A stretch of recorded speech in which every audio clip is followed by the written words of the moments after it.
Chapter 1. Immortal Fate. Chapter 1. Immortal Fate.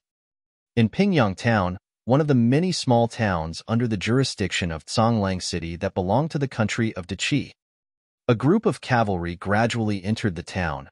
The leader was clad in armor and wearing a firm and resolute expression. He was Chao Gang, one of the 5 wolf guards of Zhonglang City. The other individual was a young man with clear, bright eyes and delicate features. He wore a green robe and exuded a strong, scholarly aura. The young man's name was Su Zimo, the second young master of the Su family in Pingyang Town.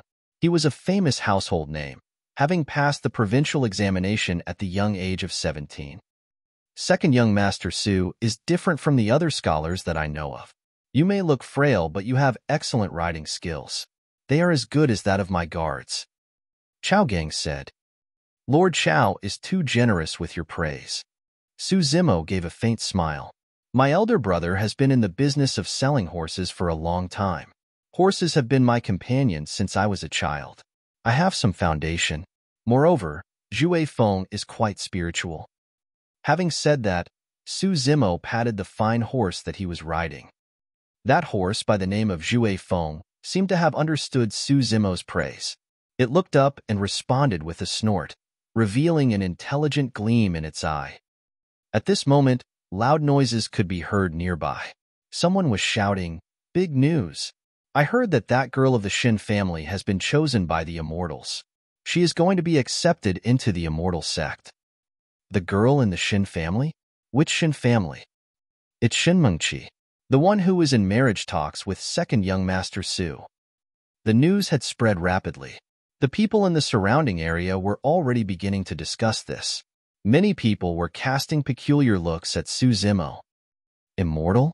Su Zimo murmured quietly.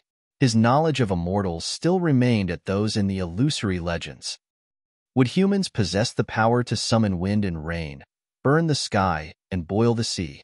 If he did not see it with his own eyes, Su Zimo did not believe that immortals existed in this word. At the sound of the word immortal, Chao Gang's body quivered. He wore a strange expression. Worry and fear flashed across his eyes. However, Su Zimo did not notice this as he was frowning and deep in his own thoughts. At this very moment, a beam of light suddenly flashed across the sky with lightning speed. Just as it flew across Su Zimo's head, it reversed and stopped in mid-air. Everyone looked up instinctively. They could see 3 people standing in the air without any form of support. Seemingly, invisible powers were holding on to them. Su Zimo's expression changed slightly. Immortal. Ordinary mortals would neither understand nor come into contact with such skills. The Immortal has made its presence. Immortal, please bestow us your blessings. The impenetrable and dense crowd knelt and kowtowed at the same time. They were muttering prayers, their faces full of fear and reverence. Chao Gang was extremely quick in his movement. He alighted from the horse and knelt on the ground, shouting loudly, "Zhonglang City's commoner, Chao Gang, pays respect to the Immortal." Su Zimo was shocked by Gao Gang's action. As one of the 5 wolf guards, Chao Gang had extreme power and authority within hundreds of miles of radius from Zhonglang City. Yet, upon seeing the Immortal, he knelt to him without any hesitation. In the blink of an eye, Su Zimo was sticking out like a sore thumb on his horse. He looked extremely eye-catching in the black sea of people who were all kneeling. There was pressure everywhere. Su Zimo was silent for a moment. He leaped down from Zhui Feng and looked up. In midair, the man in the middle of the trio was dressed in a long turquoise robe. He looked cold and aloof. His pair of long and narrow eyes gazed at the people below his feet, emitting an overbearing aura of arrogance from between his brows. Beside the turquoise-robed man stood a man and a woman, both from Pingyang Town. The man's name was Zhou Dingyun. He was the most infamous rogue in the town who bullied men, ravished women, and carried out all sorts of evil doings. 2 years ago, Su Zimo sent him to prison. Now, that turquoise-robed man had taken him out of prison. Su Zimo frowned slightly. Given Zhou Dingyun's temperament and conduct, he could have a chance to enter the Immortal sect as well. If Zhou Dingyun were to become an immortal, How many people would suffer as a result? Su Zimo's gaze turned to the young girl standing midair. The young girl's name was Shunmengqi. At a prime age of 16, her complexion was fairer than snow, and she exuded a natural and gentle charisma. Su Zimo had deciphered Shunmengqi's intent through her eyes. Their once promise had become so vulnerable in the face of the legendary immortal fate. Su Zimo did not expect to see such a scene when the two met again. One was high and mighty in heaven, and the other was standing on mortal ground. Shunmengqi was also gazing at Su Zimo, a man that she had once admired so greatly. Once, Su Zimo was invincible in her heart. Enlightened at 3 years old, proficient with the 4 books and 5 classics at 7 years old, passed the college examination at 12 years old, and completed the provincial examination at 17 years old. Such a talent was unprecedented in the country of Dachi. He would definitely become a giant among men in the future. Under the intervention of elder young Master Su Zimo had never learned martial arts. Even so, Shunmengqi believed that Su Zimo would also be able to rise in the official rankings if he were to pick up martial arts. However, Shunmengqi discovered that she had been wrong. Su Zimo's achievements ultimately belonged to the mortal world. It was not worth a mention in the eyes of the immortals. It was just an opportunity, and she was already qualified to look down on Su Zimo. "Mortal, why aren't you kneeling?" All of a sudden, the sound of this interrogation exploded by Su Zimo's ears like thunder striking across the ground. Dizzy and numb, he almost fell to the ground. He did not mind kneeling to the legendary immortal. However, the attitude of the turquoise-robed man was too much like that of a bully. It triggered feelings of injustice in Su Zimo's heart. These feelings of injustice arose from the resoluteness in Shunmengqi's eyes, the doubts on the immortal's criteria on choosing disciples, and his own pride. Su Zimo took a deep breath and suppressed the annoyance in his heart. He said loudly, "I have received scholarly honors all my life. I can even choose not to kneel to the ruler of Dachi. Why do I have to kneel to you? The more you wanted me to kneel, the more I refused to." The so-called scholarly honors were of course Su Zimo's excuses. Shrouded by the domineering aura of the turquoise-robed man, the commoners in the surrounding were keeping mum out of fear. They dared not even lift up their head. On the other hand, Su Zimo's aura did not seem any weaker, although he was confronting the immortal as an ordinary man. "True enough, you are a foolish mortal." The corners of the turquoise-robed man's mouth curled up slightly. His gaze was cold and aloof as he said calmly, "Since that is the case, from today onwards, your scholarly honors will be written off." His tone was monotonous, but there was no doubt about it. The turquoise-robed man continued to say, "Whichever state that dares to accept this individual as an official will be declaring themselves as an enemy of Iridescent Cloud's palace and me, perfected Songlang." At the sound of the few words Iridescent Cloud's palace and perfected Songlang, Chao Gang, who had been kneeling, was dumbstruck.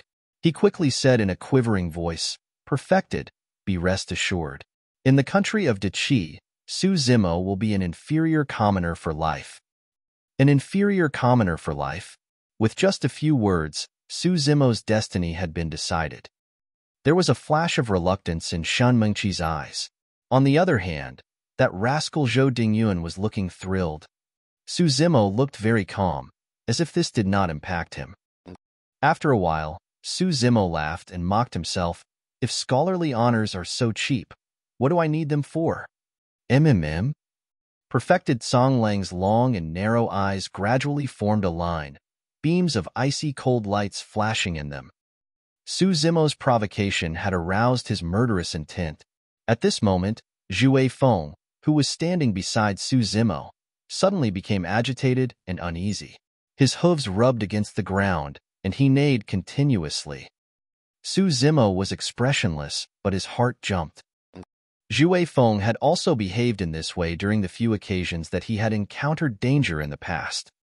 "It is actually a spiritual beast. Hermp, how dare he cause a ruckus in front of me?" Perfected Songlang gave a faint yell. He stretched out his index finger and pointed it at Zhue Feng lightly. There was no time to react. A flash of red light had already entered Zhu Feng's body.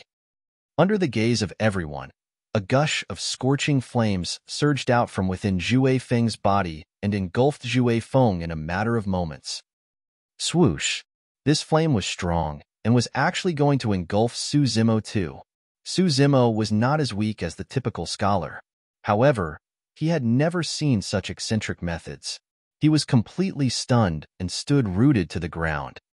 With Su Zimo almost engulfed by the flames, Zhu Feng neighed sorrowfully and galloped away madly. Petrified, the crowd fled in all directions. Just after a few steps, Zhu Feng fell to the ground listlessly. In the blink of an eye, it had been burnt into a cloud of ash. Neither the corpse nor bones was left. The entire process occurred within the moments of a few breaths. Such flame definitely did not belong to the mortal world. One could just imagine. If Zhu Feng had not galloped away in time and Su Zimo were to catch onto any of the flame, his life would definitely not be spared. This is a psychic fine horse that protects its master. What a pity. Chao Gang, the wolf guard, exclaimed his regrets quietly. There was a gentle breeze. Zhu Feng's ash was floating in the air and did not dissipate for a long time. It seemed to be saying goodbye to its master. Su Zimo looked at the other party dazedly, tears welling up in his eyes. His lost and distracted demeanor made one's heart ache for him. Perfected Song Lang did not manage to kill Su Zimo on this occasion. There was a flicker of coldness in his eyes. He was having murderous intent again. Master, forget it. He is just a mortal. Why do you need to lower yourself to his level? Shinmengqi said in a low voice as she looked at the Su Zimo beneath her. She eventually could not bear to harm him. Perfected Song Lang hesitated a little. If he had to take actions continuously to deal with someone, it would certainly lower his status. Zhou Dingyun did not wish to let Su Zimo off so easily. He quickly said, Master, you have to nip this problem in the bud to eliminate it completely, in case this person becomes your greatest problem in the future. Perfected Song Lang was initially undecided. Upon hearing Zhou Dingyun's words, feelings of arrogance rose in his heart. He smirked and said, he is just an inferior commoner without any spirit root. He won't be able to cultivate for life. In terms of potential, he can't even be compared to that beast earlier. So what if I spare his inferior life? Is he fit to become the greatest problem in my life? Maybe in the next life. Zhou Dingyun secretly cursed. He did not expect his words to be counterproductive. Su Zimo was silent. He quietly picked up a handful of Zhu Feng's ash, turned and left. A hint of sarcasm flashed across Perfected Song Lang's eyes. He said lightly, although the inferior ant yearns for the sky, how can they ever touch the eagle's wings? At the sight of Su Zimo leaving unscathed, Zhou Dingyun looked indignant. If not for this person, he would not have suffered so badly in prison. At the thought of this, Zhou Dingyun's eyes turned resentful and vicious. His expression was as capricious as the weather. One was uncertain what he was scheming about. Looking at Su Zimo's lonely and sad silhouette, Shinmengqi quietly sighed in her heart. In less than half an hour, this man had lost everything. Perhaps he was only left with that pitiful pride. However, what was the use of that? Sigh. Second young Master Su had lost his honors and became an inferior commoner. He is no different from a good-for-nothing now. The two young masters of the Su family. One is good in martial arts and the other a scholar. In recent years, they have the potential to rise in power and ranks. Unexpectedly, they have been dealt with such a blow. Fortunately, elder young Master Su is a Connate expert. What's the use of being a Connate expert? That Lord Chao of Songlang is also a Connate expert. Didn't he also kneel in fear upon seeing the Immortal? Based on the Immortal's words, second young Master Su is not even fit to cultivate. I'm afraid he will eventually die of depression. Su Zimo lowered his head. He walked on quietly, seemingly oblivious to the discussions of the passers-by. Zimo, wait a minute. This voice was so familiar. Yet, the address was somewhat strange. Before today, the girl behind him had always addressed him intimately as Brother Zimo. Suzimo continued to walk, without halting a step. Shinmingchi caught up with him. There were delicate beads of sweat on the tip of her nose, and she was frowning slightly. Panting, she said, "Zimo, have you become a fool by studying too much? What does it matter if you kneel down for a while?" "It doesn't matter, but I am not willing to," Suzimo said calmly. Shinmingchi was already angry at Suzimo for not stopping for her. Upon hearing this, she was furious. She quickened her steps and blocked Suzimo's path. "Suzimo, sober up." Shinmingchi stared at Suzimo's eyes and said loudly, "Don't think about revenge. It is impossible. You are already 17 years old and have missed the best age to learn martial arts. Moreover, you don't have the spirit root and can't cultivate it all. Even if you were to attain the postnatal or connate levels, they are mortal abilities. It is still vulnerable before the immortal." Suzimo was silent. He looked at Shinmingchi quietly. Shinmingchi could not withstand Suzimo's gaze. She lowered her head and said softly, "Yes, we did have a promise. I am also grateful to you for helping the Shin family all these years. But they are already a thing of the past. Moreover, we are people from two different worlds henceforth." Suzimo laughed. He raised his eyebrow. "Is your world so great?" Shinmingchi said, "Zhou Dingyun and I will be leaving Pingyang town with the perfected tomorrow. I came to bid you farewell. I don't wish to argue with you on these meaningless things. Go ahead. I am not able to send you off. We will meet again if we have fate." Suzimo was downhearted. He walked past Shinmingchi and moved on. Just as the two rubbed shoulders with each other, he heard Shinmingchi mutter softly, "Our fate has come to an end. We are separated as mortals and immortals. I'm afraid we will not see each other again." Suzimo paused slightly in his steps. In the end, he walked away without saying another word. Chapter 2, Mysterious Lady. Chapter 2, Mysterious Lady. This came as a strong blow to Suzimo. It had totally changed how he looked at this world. It turned out there were indeed immortals in this world. With their powers, any immortal could be above the country, notwithstanding their backers, iridescent clouds palace. To Suzimo, it was nothing to lose his scholarly honors. But Zhue Feng was his companion since a young age. It was more than a horse to him. It was his closest kin. Not long after, Suzimo reached his mansion. This mansion was small and deserted. There were only a few rooms. His older brother Su Hong rewarded him with this mansion when he passed the college examination at 12 years old. Suzimo carried Zhue Feng's ashes and buried them beside the peach blossom tree in the center of the courtyard. "Zhue Feng, I planted the peach blossom tree by myself. It will keep you company in the future. There will be a day where I will pour the blood of perfected Songlang on your ashes." Suzimo's eyes turned red. He stood by the peach blossom tree quietly for a long while before he turned to leave. Suzimo caught sight of someone as he turned to leave. It was a woman in a blood-red robe. She was beautiful. She was not flirtatious nor garish. She did not put on any makeup. She seemed like someone who had just come out from a painting. Suzimo sighed. Like the ancient saying, she was a natural beauty, seemingly like a hibiscus that rose out of clear water. Despite being an exquisite beauty free from worldly cares, she was dressed in a scarlet, blood-red long robe.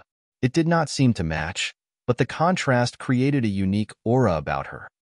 2 years ago, Suzimo returned home to find an unconscious lady near Songlang Mountains. He was worried that she might be eaten by the beasts, and hence he brought her back with him.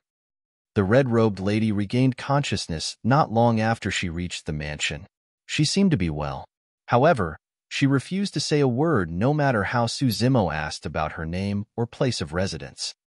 The red-robed lady had lived here for 2 years, and Suzimo never tried to drive her away. There was no servants in the mansion. Suzimo was not used to being waited on. He took care of his 3 meals a day by himself. To him, it was nothing to have one more person in the mansion. All he needed to do was to prepare one more serving of food. In the past 2 years, whenever Suzimo prepared the meals, he would bring one portion to the red-robed lady. He would put the food outside her room, knock on the door and leave. The red-robed lady rarely appeared, and Su Zimo had never seen her venture outside the mansion. The two of them had not even had a proper conversation before. The Su family in Pingyang Town did not know of her existence. The lady's name was Dayu. She was reclusive and was a person of few words. That was all that Su Zimo knew about her. Su Zimo had no idea since when Dayu stood behind him. However, it seemed strange in the way Dayu looked at him today. He could not put it into words. Su Zimo nodded towards her and went back to his room. Both of them had already become used to this form of greeting in the past 2 years. Besides, Su Zimo knew that even if he spoke to her, Dayu would ignore him. Su Zimo shut the door and took out a sharp knife with a 1-foot-long handle from the corner. It was rusty. It seemed like it had not been used for ages. Su Zimo searched around before he took out a whetstone. He looked solemn as he sprinkled water on it. There was a cold glare in his eyes as he sharpened the knife. After a short while, Su Zimo seemed to think of something. He pushed the door open and looked at Dayu, who was at the courtyard. "Miss Dayu, have an early rest today. You must not come out of your room if you hear any sounds tonight." Dayu made no comments. She remained cold and aloof. Su Zimo could not help but have a strange notion inside his head. Dayu, who was right in front of him, resembled an immortal in terms of her temperament and the way she conducted herself. She was graceful and beyond worldly cares, indifferent to everything around her. A true immortal would never get angry and injure people just because a mortal refused to kneel down before him. Of course, this was just his thoughts. Su Zimo did not think too much about it. Su Zimo carried a jar of wine from the cellar in the courtyard. He dusted the mud off and deliberately spilled some strong wine on the way back to his room. Upon reaching the door, Su Zimo let go of the jar of wine and it shattered onto the floor. The wine was spilled all over the floor, giving off a strong smell. Dayu witnessed the entire scene. There was a vague smile in the corner of her lips. Su Zimo went into the room but did not shut the door tightly, leaving it unlatched. Su Zimo went to the corner and continued to sharpen the knife. It was destined to be chaotic tonight. Su Zimo waited. He was waiting for a person. The dark night had come. A sneaky figure trailed along the wall and slipped into Su Zimo's mansion. He made quite a large commotion when he landed on the floor. The dark figure rushed to the corner agilely. The dark figure waited for a while in the corner. The courtyard seemed quiet, and there was not the slightest abnormality. The dark figure finally stood up and took out a dagger from his waist. The cold dagger glittered in the dark. Through the glitter of the dagger, one could vaguely tell that it was Zhou Dingyun who joined the Immortal sect together with Shanmengqi. Zhou Dingyun was one who sought revenge over the smallest grievance. Initially, he was wary of the Su family and Su Zimo, who had scholarly honors. Now that Su Zimo was reduced to an inferior commoner, while he had joined the Immortal sect, soaring to new heights, he would not let Su Zimo go easily. Besides, he would kill Su Zimo without anyone knowing tonight and leave Pingyang Town with perfected Songlang tomorrow. Even if the Su family realized the murder, they would not dare to make trouble, otherwise perfected Songlang might exterminate their entire family when angered. Zhou Dingyun was not highly skilled except that he was strong and had physical strength. He believed that it would be easy to take down a frail scholar. He treaded carefully and smelled the fragrance of strong wine. He swept his gaze across the courtyard and noticed that there was a broken jar of wine in front of one of the rooms. Haha. Zhou Dingyun felt reassured. He grinned. Indeed, you have not suffered any setbacks before and decided to drown one's sorrows in wine. You must be dead drunk now. It is just nice. I will cut off the tendons of your hands and legs and take the time to torture you. Zhou Dingyun swaggered to the door of the room. The room was unlatched. He peeped through the door and saw that there seemed to be a person lying on the bed. But the light was weak, therefore he could not see clearly. Zhou Dingyun did not stop to think, but pushed the door open with a menacing look on his face, dashing into the room. There was an even stronger smell of wine in the room. Zhou Dingyun frowned and walked stealthily toward the bed. When he was about to reach the bed, a shadow came out from behind the door like a ghost. Suddenly, there was a cold light in the dark. Zhou Dingyun had yet to react, and he could feel a cool touch to his neck. It was prickly, and there was a cold voice next to his ears. "Move and I'll kill you." Zhou Dingyun felt a chill on his back. He had goosebumps all over his body. He might be physically strong, but Zhou Dingyun was unable to exert any strength. He knew very well that the thing that was on his neck was a sharp weapon, which could easily pierce through his throat. Who are you?" Zhou Dingyun panicked, feeling as if his throat had been punctured, and warm liquid flowed down from his neck to his chest. The feeling was terrifying. It was as if his life was draining bit by bit, but there was nothing he could do. All of a sudden, someone pulled Zhou Dingyun's hair by force and jerked him to the back. There was a tearing pain in his scalp. It felt as if it was close to being torn off from his head. "Ah!" Zhou Dingyun screamed in pain. Zhou Dingyun's legs went limp, and he fell to his knees at the severe pain and life-threatening knife at his neck. Zhou Dingyun never felt so close to death. "Take a look at who I am." The person behind him spoke up again. It was cold and eerie, as if the person was a ghost from hell, seeking his life. Zhou Dingyun threw his head back in an odd posture, widening his eyes to look upward. One glance at the person, and Zhou Dingyun was terror-stricken. In the dark, Su Zimo did not have the scholarly aura of a scholar. His expression was grim and menacing. His eyes were sharp and scary. The expression in his eyes was colder than the sharp knife in his hands. At this moment, Zhou Dingyun could sense Su Zimo's determination and strong intention to kill. Oh no! Now that Su Zimo had lost his scholarly honors and been reduced to an inferior commoner, he is serious about killing me. No, I am joining the Immortal sect. I can't die. Thousands of thoughts fleeted through Zhou Dingyun's mind in that split second. They all morphed into a strong desire to survive. Zhou Dingyun quivered. "Why you can't kill me? If others know about it, why you can't escape death?" Hee. Su Zimo smiled. "My life is worthless. I want to get someone to die with me. You are really down on your luck to come looking for me. You mustn't blame me." To Zhou Dingyun, Su Zimo's smile in the dark seemed particularly eerie.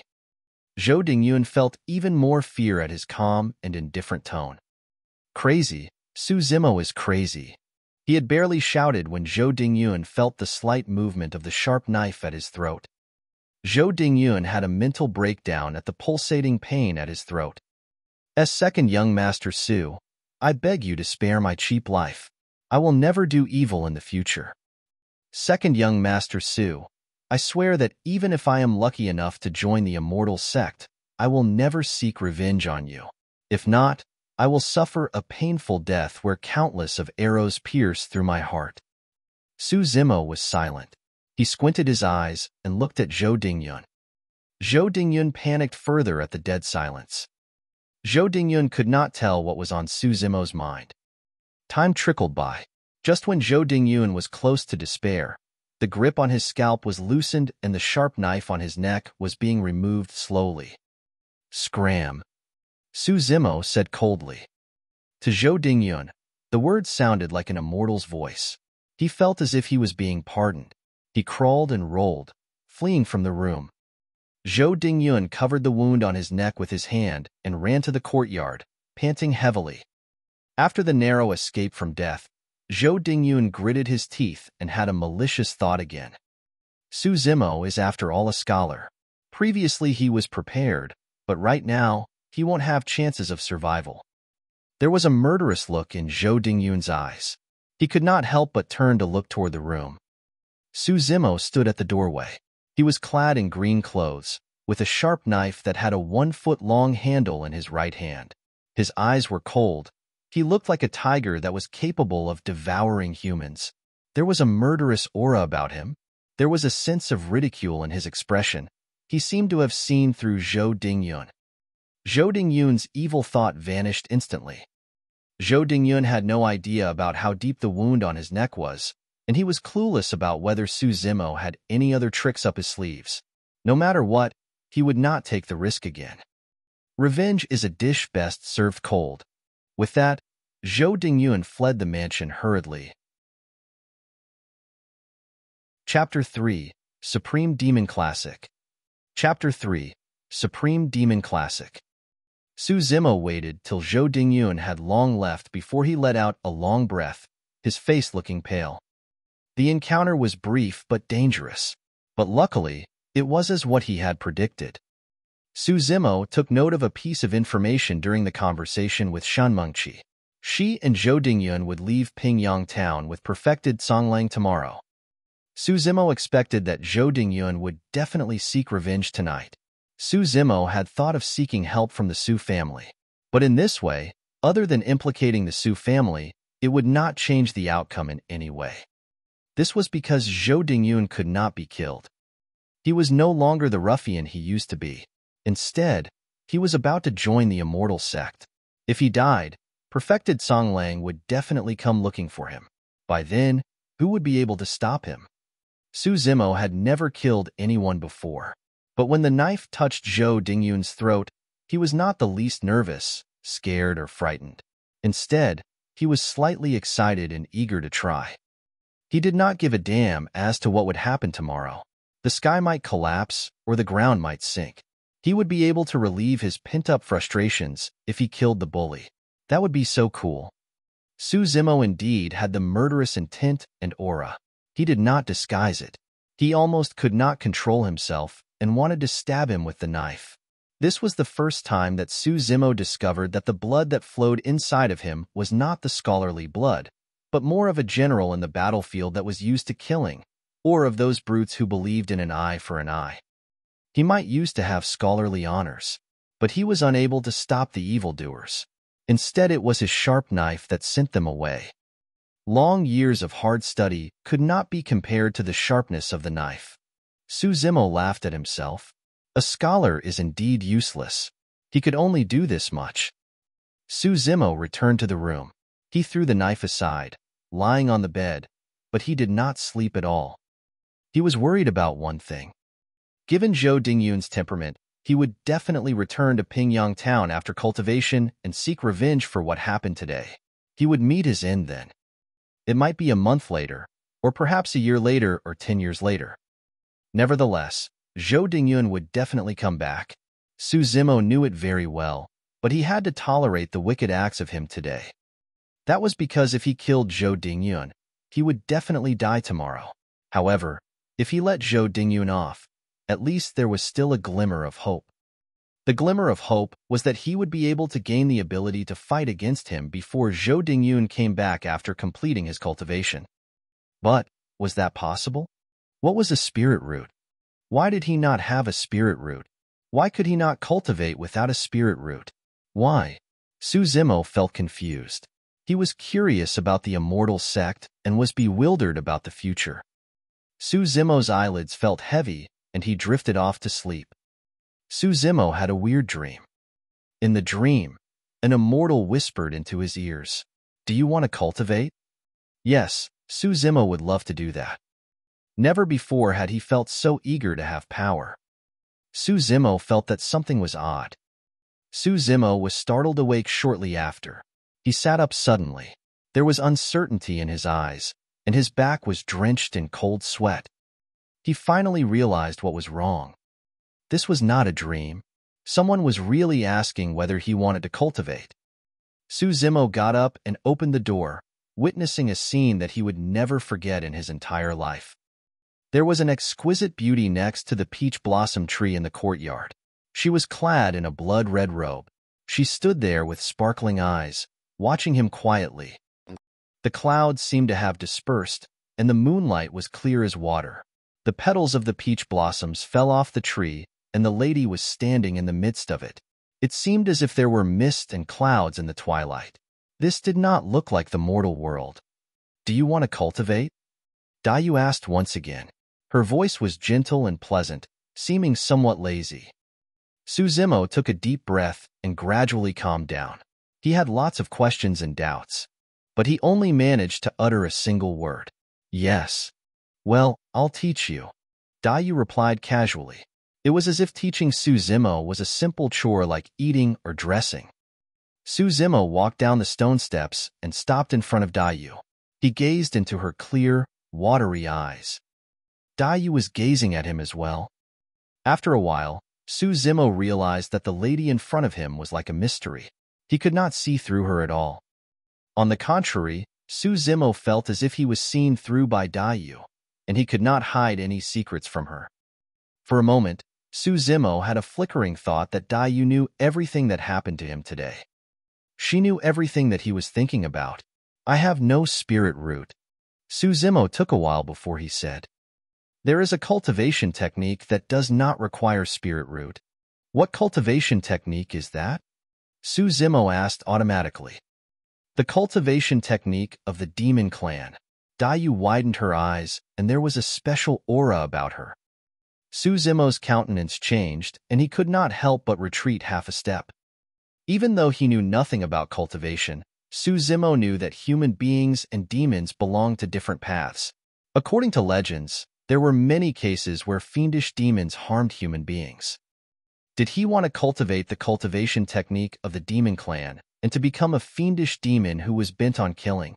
It did not take long for Su Zimo to make up his mind. I'll learn. Su Zimo did not know what he would become in the future, but he knew that if he did not make use of this opportunity, soon afterwards, when Zhou Dingyun returned, he would certainly die, not to mention what would happen in the future.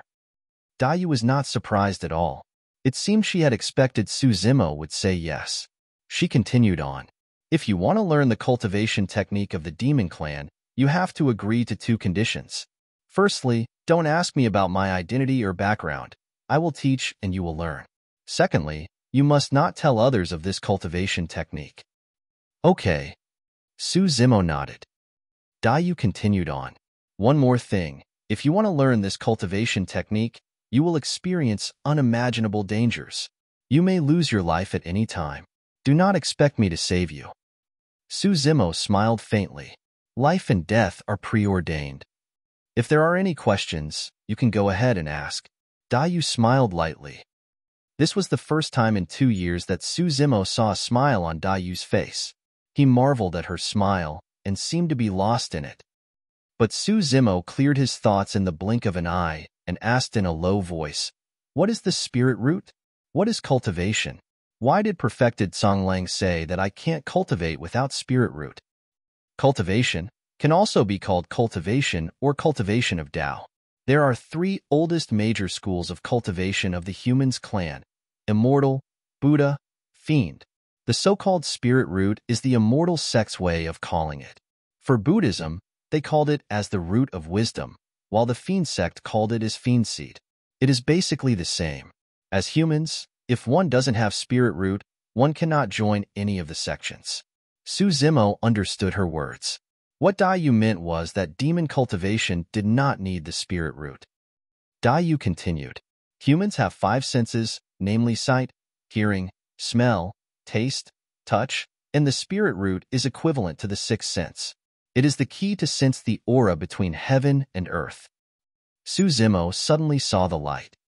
Without the spirit root, one could not see the aura of heaven and earth, and one could not cultivate. Su Zimo continued to ask, are there different realms to cultivation? Which level of cultivators does perfected Songlang belong to? The Immortal sect can be divided into Qi Condensation Realm, Foundation Establishment Realm, Golden Core Realm, Nascent Soul Realm. He is a Golden Core Realm cultivator. There are different realms to Demon Cultivation, Immortal Cultivation, Fiend Cultivation, and Buddha Cultivation. It is just different means of achieving the same end. But no matter what, the path of Golden Core is the natural chasm that everyone has to pass through. There are many cultivators, but half of them would be stuck at the path of Golden Core with no hope of success.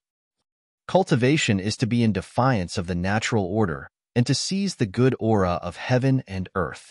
Once one entered the path of Golden Core, it means that one breaks the shackles of heaven and earth for the first time. One's lifespan could increase to 500 years. There is the saying that once one swallows an elixir, one's lifespan will not be decided by nature. Yu continued. The cultivation technique that you are going to learn is divided into 9 sections. The first section is body tempering. The second section is tendons transformation. The third section is bone strengthening. The fourth section is marrow cleansing. The fifth section is organs refinement. The 6th section is orifice clearing. The 7th section is core formation. If you want to take revenge, you must cultivate to the 7th section. What is the name of this cultivation technique? Su Zimo asked. The mystic classic of the 12 demon kings of the great wilderness. Su Zimo was shocked. He could feel a strong, menacing aura surging toward him at the mention of the title. It was suffocating. Body tempering, the 1st section of the mystic classic of the 12 demon kings of the great wilderness, can be divided into 2 parts, to harden and refine the skin and flesh. There are different breathing and expiration methods, techniques, and moves that correspond to it. There was a demonic glitter in Dai Yu's eyes. Thereafter, there were several lengthy and profound incantations in Su Zimo's mind. There were no mountain of immortals or clear waters, grotto heaven paradise, or bejeweled jade palace. Su Zimo had started on the path to cultivation right in the inconspicuous courtyard, under the peach blossom tree that was in full bloom. It seemed to be casual and coincidental, but it also felt as if everything was predestined. Not long after, Su Zimo's inspiration gradually became different under Dai Yu's guidance. This did not seem like the breathing method of normal humans. After being repeatedly corrected and going through countless practices, Su Zimo gradually seemed to get the hang of it. With this breathing and expiration, his body felt warm and his blood and flesh seemed to be burning and boiling, turning into boundless energy, bubbling to the surface of his skin. Su Zimo felt an itch in his skin. This skin-tempering breathing method originates from the wild bovine demon king. One can practice when on the go or when sitting or sleeping. There is no definite posture to it. The bovine is resilient and has tough skin. Knife or sword will not be able to penetrate it. Take your time to appreciate it. Seeing that Su Zimo's breathing was gradually on the right track, Dai Yu turned to go back to her room, not disturbing him. Su Zimo had long been immersed in this wonderful breathing and expiration method. He could feel that his skin had become tougher, stronger, and more powerful with every breathing cycle. The night faded. Su Zimo had lost track of time. He even forgot where he was. He was focused on comprehending the incantations and his breathing and expiration. The first ray of sunshine lit up part of the sky. Su Zimo was stunned to realize that something hard and strong seemed to be sticking out of his head, facing the sky. There were 2 of them. At this moment, Su Zimo seemed to have turned into an unrivaled bovine demon, taking in and breathing out the entire heaven and earth. Dai Yu, who was meditating in the room, jolted.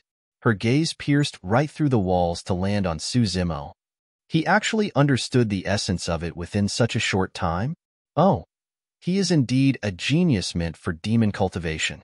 I have not wasted my efforts in giving him such a chance. There was a look of praise in her eyes. Although she did not make a single movement, strangely, she had ended up at the courtyard and appeared before Su Zimo. Bang! Su Zimo, who was immersed in cultivation, was hit by an external force all of a sudden. He flew to a small distance away and stopped his breathing and expiration exercise. Su Zimo got up from the ground, feeling slightly dizzy. He looked around, but there was no one in the courtyard. Su Zimo frowned as he saw Dai Yu, who stood in the distance. Are you courting death? Dai Yu hid the look of praise in her eyes and instead spoke in a cold tone. What? Su Zimo was dazed. Dai Yu waved the sleeves of her robe and a sparkling water mirror emerged out of nowhere to appear in front of Su Zimo. Su Zimo looked dumbstruck. This was far beyond his imagination. When Su Zimo saw his own reflection in the water mirror, his surprise turned into panic. How could this be? Su Zimo was originally on the thin side, but his reflection in the water mirror was far thinner than his original build. He seemed to be emaciated. If not for the familiar facial features and the contours of the cheek, Su Zimo could not believe that the person in the water mirror was himself. No matter what kind of practice, the power will not appear out of thin air.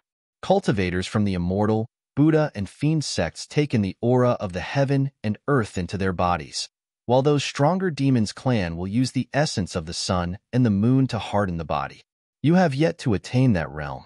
Therefore, whenever you breathe in and out, You are using the essence of your own blood and flesh.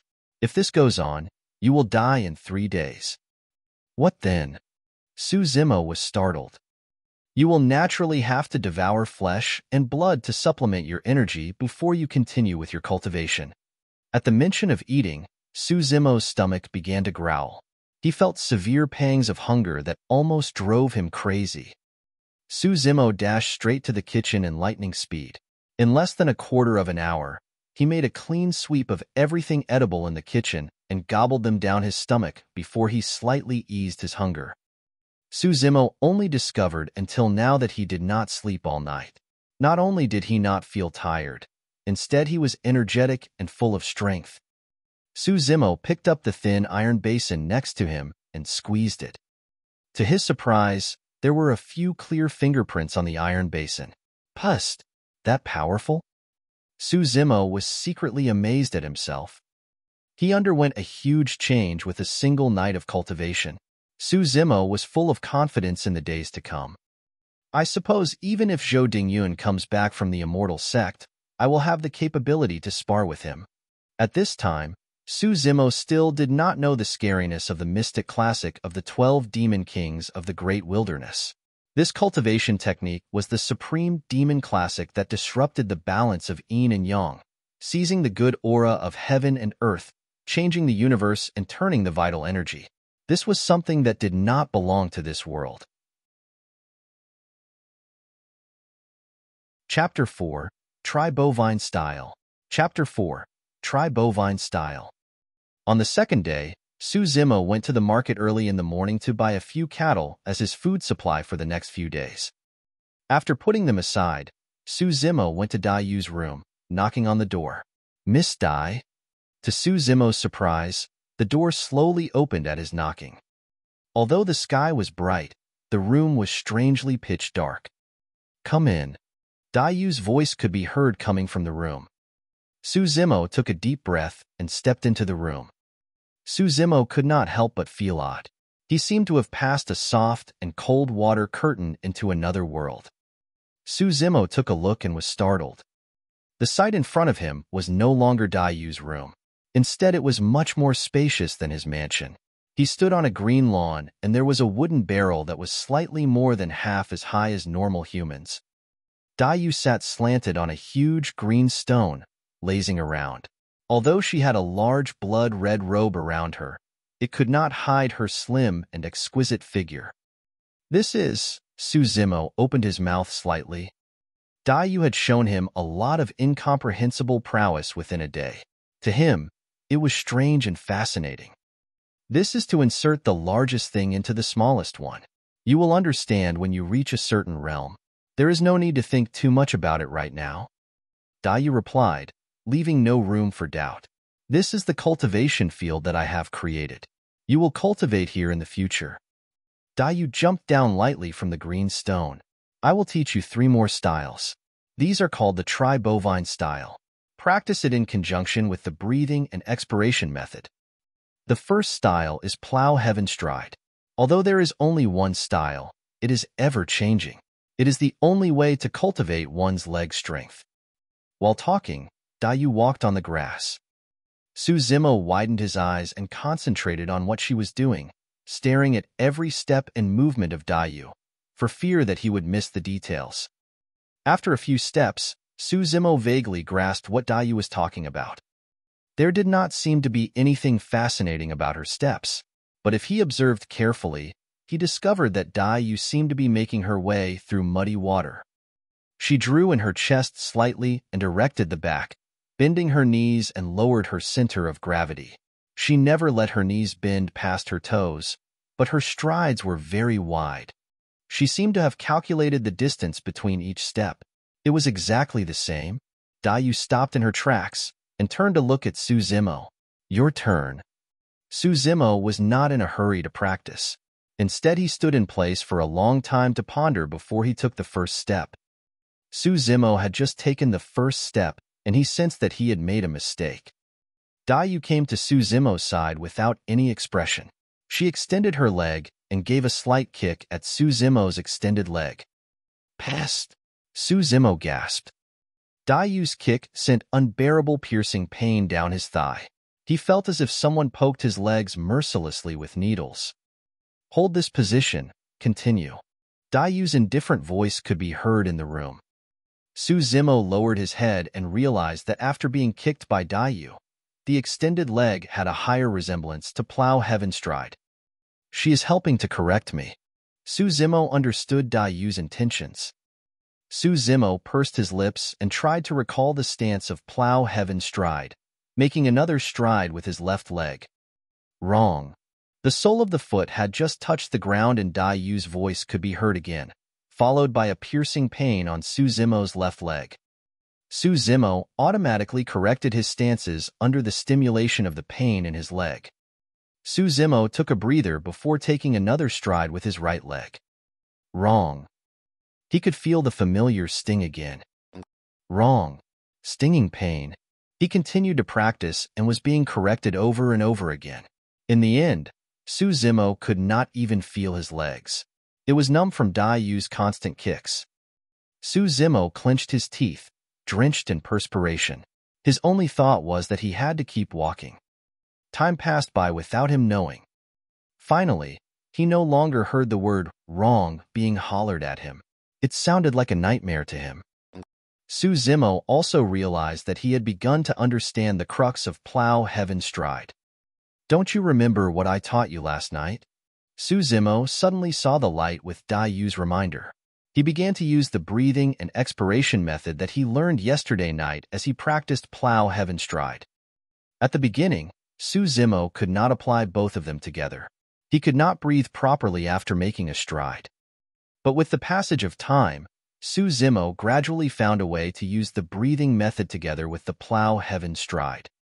In fact, this breathing method coexisted with the plow heaven stride. Su Zimo went faster and faster, and he no longer felt numbness in his legs. His flesh and blood seemed to be burning, and he had infinite strength in his legs. His strides became wider as well. He did not make any movement, but he was able to move 5 feet wide in a stride. Su Zimo was thrilled to know that he was learning it correctly. But Su Zimo could vaguely feel that his plow heaven stride seemed to be lacking something. Su Zimo automatically looked toward Yu, who sat slanted on the green stone. Yu had a look of disdain on her face, her eyes cynical and morose. Su Zimo thought to himself, I am very skilled at using the breathing and expiration method with plow heaven stride. Why does she still look down on me? Su Zimo felt angry, hence he deliberately practiced the plow heaven stride, circling the green stone, moving about in front of Yu. Yu sneered after a short while. Do you intend to train yourself to become an ox? This stride is meant to plow the heaven. It is not for you to plow the land. Su Zimo was startled. He stopped in his tracks. Yu floated down the green stone and went outside. She said coldly, when you can understand the profound meaning of plow heaven, you will then be able to master the essence of this set of footwork. Su Zimo finally realized what was missing in his plow heaven stride. His every stride was supposed to plow a ravine out of the heaven. How much boldness and vigor would one need to do that? Although he was skilled in this footwork, he lacked the vigor and boldness. Therefore, he could only be reduced to the cattle that plowed the land. Plow heaven, plow heaven. Su Zimo kept pondering over it, and he gradually saw the light. Yu walked out of the room to the courtyard, with a faint smile on her face. Gone was the harsh and cold attitude that she displayed in front of Su Zimo. He could achieve this with 1 day and 1 night of cultivation. He seems to be slightly better than me back then. The lady's whispers could be faintly heard under the peach blossom tree, but it was gone with the breeze. For a month, Su Zimo spent most of his time practicing plow heaven stride in the cultivation field. He worked hard in grasping the essence of plow heaven and had a deeper understanding of the footwork. During this period, Su Zimo occasionally went out to buy some cattle and sheep, and he vaguely heard some news. Success was a relative term. It brought so many relatives. The Shin family in Pingyang Town used to be an ordinary family, but many pugilistic experts worked for the Shin family during this period of time. In the eyes of all, It was inevitable that the Shun family would rise to success. As long as Shun Mingqi succeeded in her cultivation, even if she made a one-time visit to her family, it was enough to bring success to the Shun family for generations. The pugilistic experts might even have the chance to join the Immortal sect. They would not mind even if it was as their servants. On the contrary, the Su family had been in constant trouble lately. There were originally 3 large families, namely the Zhao family, the Li family, and the Yang family in Pingyang Town. Su family rose to success in recent years. Furthermore, Su Hong was a Connate expert, and Su Zimo had scholarly honors. Therefore, the 4 families had been living in harmony. And now, Su Zimo's scholarly honors had been written off, and he had been reduced to an inferior commoner. He also offended an immortal. The 3 families got restless and could not wait to take over the Su family's business in Pingyang Town, and there had been several conflicts and clashes between them. However, Su Zimo did not take these to heart. There was Uncle Zheng to take charge in the Su family, as well as Lu Yu and other postnatal experts to help out. The most important thing was that his older brother was not at Pingyang Town now. When he was back, given his swift and harsh style, he would be able to suppress those evildoers. This day, Dayu came up to Su Zimo and said, "I will teach you the other 2 styles. Afterward, you can practice the 3 styles together." Dayu paused for a while before continuing. Most of the styles in the mystic classic of the 12 demon kings of the great wilderness are killing techniques. The next 2 styles are meant for killing. Bear that in mind. First style, Bovine moon gazing. Dayu took a step forward. That was the stance of plow heaven stride. She then leaned forward, her arms suddenly outstretched from the abdomen. She clenched her fists, with her index finger slightly raised. She dabbed her finger and shifted slightly upward. At this moment, Dayu seemed to have disappeared right in front of Su Zimo. In replacement was a domineering bovine demon with its horns upraised. Dayu's arms were the horns. The clenched fists with the raised joint of her index finger was the pointed part of the horn. Plow heaven stride is the foundation for bovine moon gazing. Get into the plow heaven stride stance and exert force at the waist and abdomen. In the meantime, throw out your fists. You must be able to charge toward the top as well as to do an upward thrust. Dayu explained in detail while Su Zimo listened attentively. Even so, when Su Zimo really practiced it, it was still inevitable that he suffered kicks from making mistakes. Dayu stood by the side with a cold face. She would give him a kick whenever there was the slightest mistake. In the blink of an eye, a day had passed. Su Zimo was starving. He rushed to slaughter a cow. He prepared a wok and began to boil a pot of delicious beef. While waiting, Dayu picked up the cow tongue that Su Zimo threw aside, saying, "Take the knife to stab at me." Ah! Su Zimo was startled. He did not understand Dayu's intention.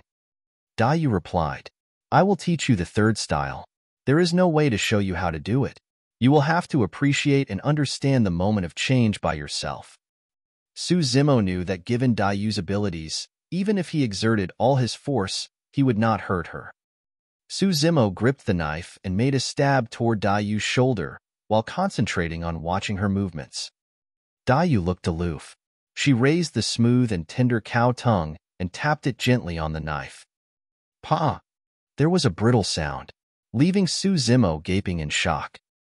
The cow tongue was intact, while Su Zimo was only left with a handle of the knife in his hands. The blade had shattered into pieces onto the ground.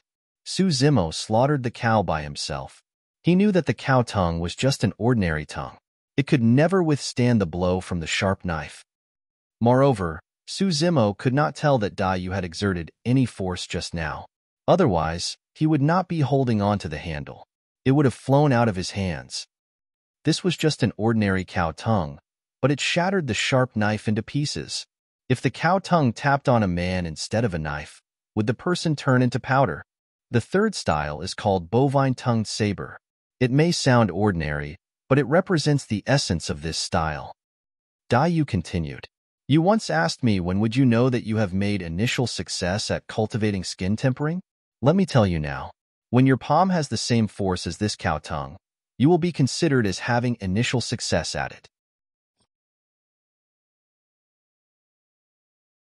Chapter 5. Su Family's Misfortune. Chapter 5. Su Family's Misfortune. Su Zimo often heard from other people that time passed by very fast when one cultivated. After he started cultivation, he finally realized what it meant. To his surprise, Su Zimo had spent 3 months in the cultivation field, and his body had undergone a total transformation. Others might not sense the change in Su Zimo, but he knew it very well. During this time, he was already skilled in using the 2 styles, plow heaven stride and Bovine's moongazing. Coupled with the breathing and expiration method, Su Zimo's skin had toughened and was impenetrable to ordinary swords and knives. He felt immense strength in his every movement. The only thing that Su Zimo was distressed about was the bovine-tongued saber. He could not get the gist of it. At the cultivation field, Su Zimo took a deep breath, drew in his chest slightly and straightened his back. He took a step forward with his left foot, getting into the stance of plow heaven stride.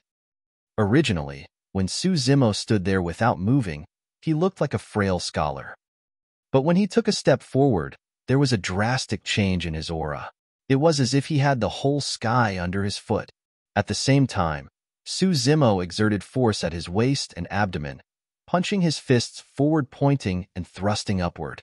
He seemed to let out a mooing sound similar to bovines. It was deep and powerful, startling other people.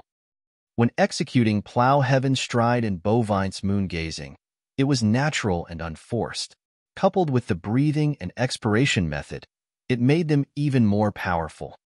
Dayu, who sat on the green stone, saw this scene and nodded secretly. After executing Bovine's moongazing, Su Zimo continued by opening his fists and giving a harsh slap. The third style, bovine-tongued saber, pa. The palm made a loud cracking sound in the air. Su Zimo sighed, shaking his head. There was still something off about it. The palm looked strong, but he was unable to execute the flexibility of bovine-tongued saber. Dayu shifted her gaze elsewhere. It had only been 3 months, but Su Zimo was able to achieve this level. It had already exceeded her expectations. Bovine-tongued saber was the most difficult and most powerful style among the tri-bovine style. It was useless to keep practicing. One would never comprehend the essence of it. One needed to have the power of understanding in order to grasp its essence. Otherwise, notwithstanding 3 months, one might not be able to succeed for 3 years or 30 years. Su Zimo felt frustrated after constantly failing at this style. He left the cultivation field and took a stroll in the courtyard, looking around. Inadvertently, Su Zimo's gaze fell on the cow that was chewing on the grass not far away, and he stopped suddenly. It was the most common cow in the market. It was used by the farmers to plow the fields. It chewed the grass in its mouth and swallowed them into its belly. It then lowered its head, sticking out its tongue to sweep over a handful of tender grass, rolled them about and took them into its mouth. Su Zimo's eyes lit up, and he suddenly saw the light. The tender grasses were the most common couch grass. Its leaves were thin and slender, and they had serrated edges. When Su Zimo was a child, he was scratched by the leaves accidentally. The cow tongue was so tender, but it had no fear of these couch grasses. The palm was the cow tongue, while the blade was the couch grass. This was the essence of bovine-tongued saber. Su Zimo was exhilarated. The scene where the cow ate the grasses kept coming up in his mind. He tried to comprehend the changes in that instant and thought it over and over in his mind, and began to practice automatically. I heard that the Su family had suffered a misfortune. It was said that the Su family's restaurant was being smashed. I don't think it can open for business. I heard that someone died as well. Is it that serious? Su Zimo heard murmurs coming from outside the mansion, and he was startled from his cultivation. Su Zimo sobered up from his cultivation, and his heart sank at the rumors. He pushed open the door and dashed to Su family's residence. Su Zimo overheard the discussion of others along the way, and roughly knew what was the cause of the misfortune this time. Several people picked quarrels and started trouble in the Su family's restaurant. They smashed the furniture, and Uncle Zhang brought people with him to the restaurant.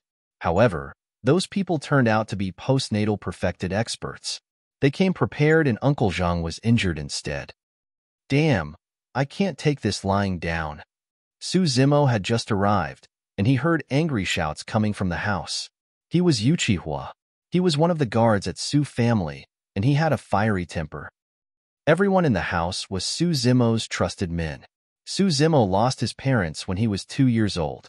Uncle Zhang and others had been with the Su family for the longest time, and they were very fond of him.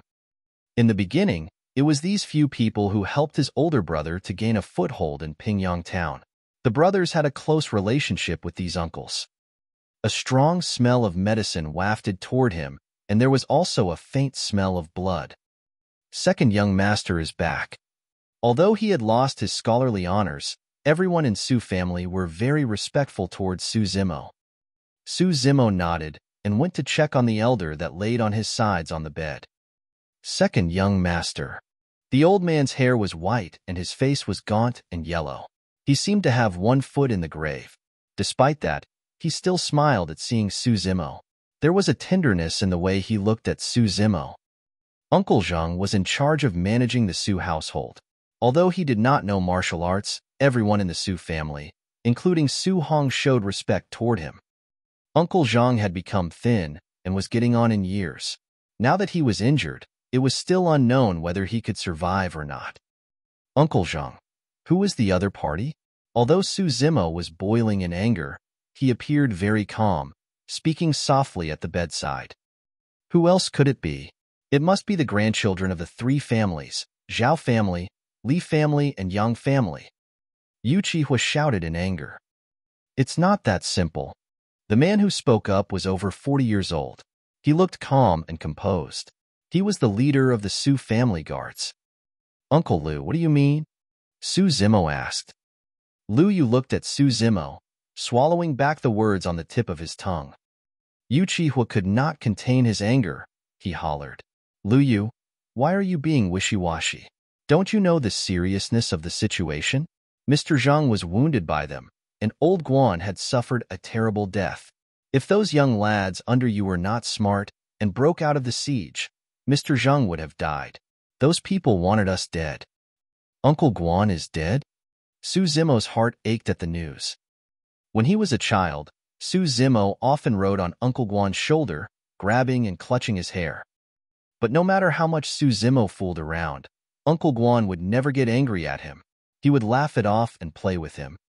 Su Zimo spoke through gritted teeth. Won't the authorities step in? The authorities will be in charge of the affairs of the civilians. This is the conflict between several family clans. They would try all means to avoid it. Besides, whatever that is in the pugilistic society will be settled in the pugilistic way. Lu Yu shook his head. Su Zimo's voice sank. Uncle Lu, what is going on? Lu Yu gave a slight sigh. My guards followed those people and saw them entering Shin family's residence. The people from Shun family are such ungrateful scumbags. Yuchihua smashed the table next to him with his fist, breathing angrily. Due to the relationship between Su Zimo and Shun Mengqi, the Su family rendered a lot of help to Shin family these past few years. Now that Shin Mengqi joined the Immortal sect and skyrocketed to a top position, the Shin family turned to target the Su family. Lu Yu continued.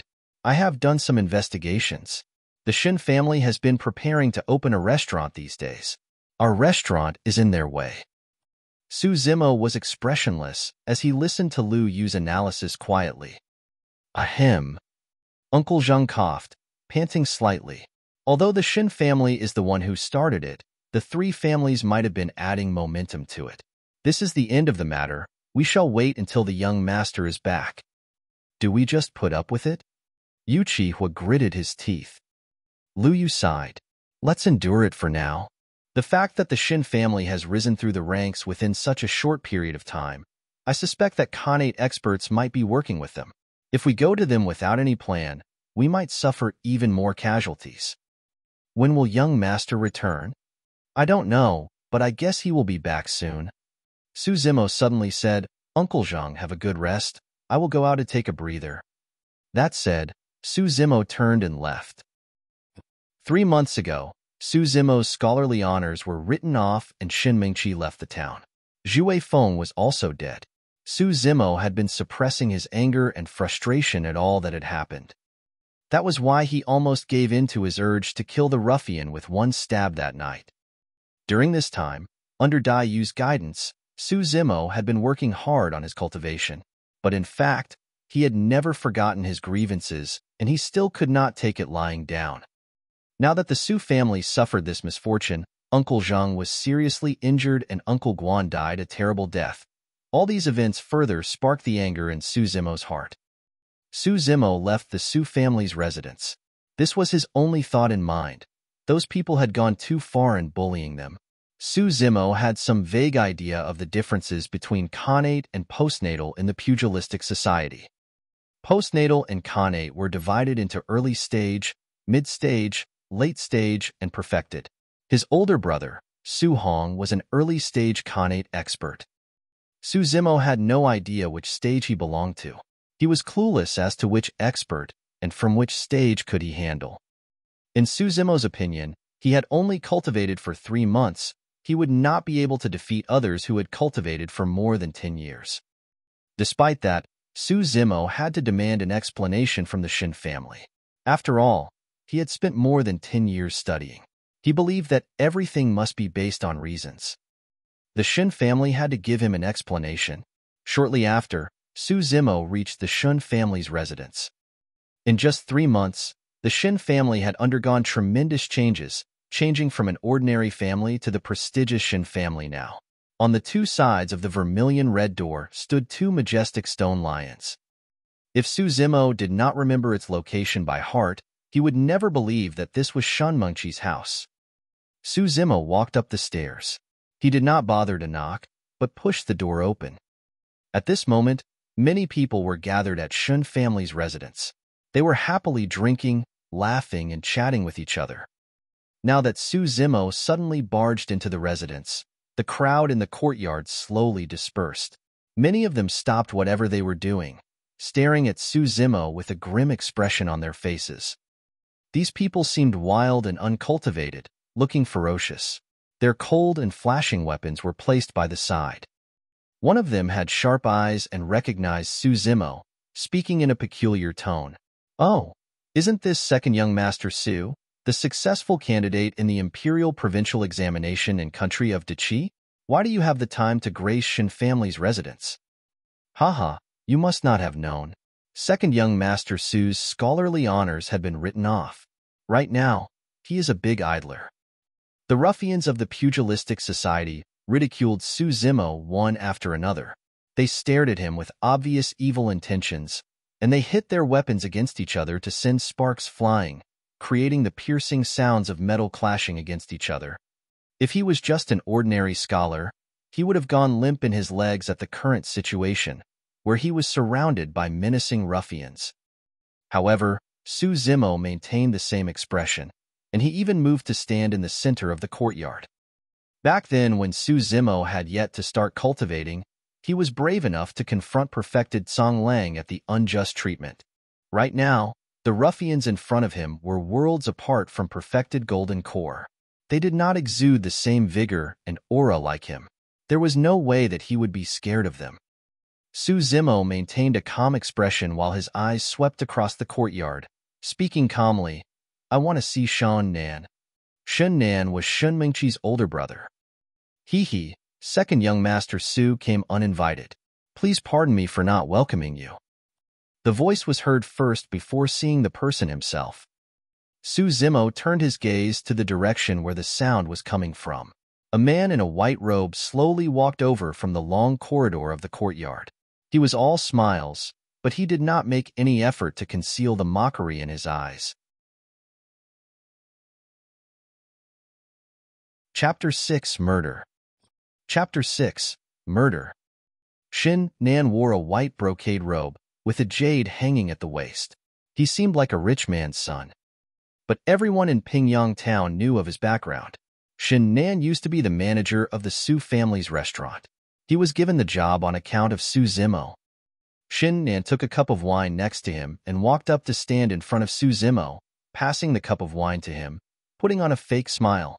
"Welcome, second young Master Su. No matter what, I have to serve you wine. Please accept it." Regarding what happened today, whose idea was it? Su Zimo ignored him, but asked him softly. Shun Nan maintained the smile on his face, leaning his head to the side, pretending not to know. I don't understand what second young Master Su is talking about.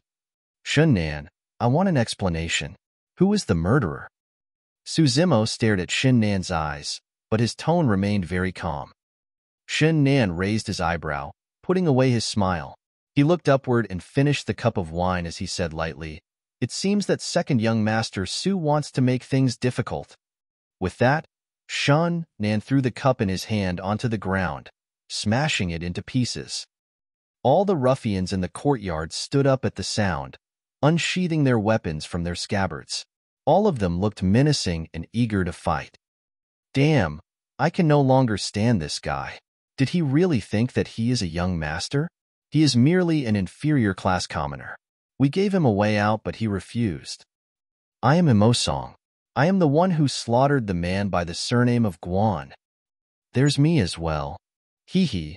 It's a pity that the old man did not die under my palm. Su Zimo swept his gaze over everyone who spoke up. He nodded and said, Very well, very well. Shun Nan sneered. Su Zimo, don't seek trouble for yourself. Today, I will take into account your relationship with my sister and let... Scram. Shun Nan was not finished, but he was interrupted by Su Zimo's holler. Everyone in the courtyard found it weird and unbelievable. Shun Nan looked ferocious as he said coldly, How dare you scold me? Su Zimo glared at him. Shun Nan was taken aback by his sharp gaze. He had yet to recover, and Su Zimo made his move. Su Zimo did not make any other movement. He stretched his palms and slapped Shun Nan on the face. Pa! After being slapped by Su Zimo, Shun Nan was sent 10 feet away under the watchful eyes of everyone. Shun Nan had been practicing martial arts for the past 3 months, and he had made huge improvements, achieving the postnatal early stage. He could not imagine that he would fly away after being slapped by Su Zimo. The other party was not being swift in his attack. Why could he not react in time? In the eyes of the ruffians, they had different views to Su Zimo's attack. No ordinary man would be able to send people 10 feet away with the strength of the palm. But everyone present survived through battles and fights. Many of them were postnatal experts. Imosong and several others were postnatal perfected. They thought nothing of Su Zimo. Kill him for me. Shun Nan's cheek was swollen, and there was blood at the corner of his lips. He laid on the ground and hollered as he pointed his finger at Su Zimo. Without waiting for Shun Nan's orders, Imosong already led a group of men to slash at Su Zimo. They attacked him from all sides. It was frightening. Although Su Zimo had been cultivating for 3 months, he only knew 3 styles, and he had never engaged in a fight with others. Su Zimo felt a slight panic at the current situation. He automatically used Plow Heaven Stride and charged toward Imosong. Swish! Su Zimo took 2 steps forward, covering a distance of more than 10 feet. His speed was alarming, and he managed to escape from most of the attacks directed at him. The rest of the people seemed to have blurred vision. A shadow flashed past them, and their knives and swords missed the target. No! Imosong's eyelids kept twitching. His countenance changed. The other people could not tell, but Imosong, who was at the front, shivered at the monstrous force that was directed at him when Su Zimo took 2 steps forward. Su Zimo was no longer a feeble scholar. He was obviously a ferocious beast that devoured humans. Imosong had yet to recover from his shock, and therefore he was slow to react. By then, Su Zimo had already reached Imosong's side.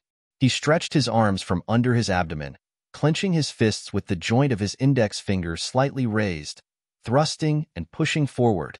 Su Zimo was very familiar with these series of movements. He would be able to execute it with precision even when he shut his eyes. And right now, Su Zimo directed all his pent-up frustrations in the past 3 months in his attack. Poof! Everyone turned silent. Imosong had an odd expression on his face. He lowered his head slowly and realized there were 2 bloody hollows as huge as bowls in his chest. 2 muscular arms were protruding from the hollows. The blood was gone from Imosong's face. He slanted his head and died on the spot. In the eyes of the other people, The two sides had only sparred with each other for a single round. Imo Song had yet to land his saber on Su Zimo, and the latter had already driven his arms into Imo Song's chest. Two bloody fists were seen protruding from the back of Imo Song's chest. It was a terrifying sight. Although the ruffians of the pugilistic society had been through many fights, they could not imagine the scene that they had just witnessed. How could a fist drive a hole through blood and flesh? A postnatal perfected expert was taken down by a frail scholar. Who would have believed it if they had not seen it themselves? Murder. Su Zimo was in a daze. All he could remember was that Daiyu once told him lightly, most of the styles in the mystic classic of the 12 demon kings of the great wilderness are killing techniques. There were killing techniques. If he used them, he would definitely take lives. Until now, Su Zimo finally understood her words. Someone waved a knife to hack at Su Zimo's neck while he was in a daze, while another person attacked him with a sword, stabbing him in the middle of his back. Clang, clang. Instead of the sounds made by the weapons when they pierced through human flesh, one could only hear the sounds similar to the clashing of metals. The steel knife that was on Su Zimo's neck strangely bounced up, while the long sword in the middle of his back bent into an arc. It could not stab into his flesh. Pest! Everyone present gasped. Su Zimo might have worn superior class armor, and hence the sword could not stab through his flesh. But what about the steel knife that slashed his neck? There was no way to explain why it bounced back. Corporal mortification martial arts. What kind of corporal mortification martial arts would be so powerful? Although the knife and sword did not hurt Su Zimo, he staggered from the force of it. The skin-tempering skill could block the cutting edge of the knife and sword, but it could not block the force directed at him through the knife and sword. Su Zimo felt immense pain in the middle of his back and neck. He gritted his teeth to endure the pain. Scoundrel, you must be courting death. Su Zimo hollered, executing Plow Heaven's stride and charged toward the person on the left. Bang! Bang! Su Zimo plowed and made two deep ravines out of the ground that was made of extremely hard green stone. The gravel and small stones flew around. It was a frightening sight. The person's countenance changed. He finally knew the fear and terror Imo Song felt in the final moments before his death. Su Zimo was too imposing and terrifying. He merely strode forward, but the menacing aura about him was enough to suffocate him. Poof! He executed Bovine's moon-gazing, making two hollows in the chest of a late-stage postnatal expert. He died on the spot. Seeing that Su Zimo seemed immune to swords and knives, everyone had no idea how to take him down. Su Zimo had killed two men consecutively in no time. His blood seemed to be boiling. The initial panic and tension had disappeared. And you? Su Zimo turned and directed his fiery gaze at the last person.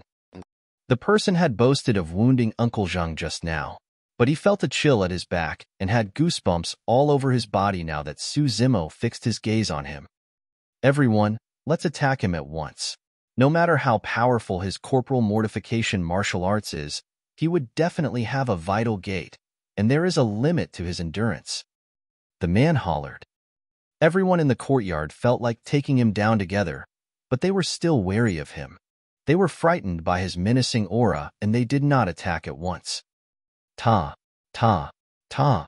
Su Zimo took 3 steps and had already arrived in front of the man in no time.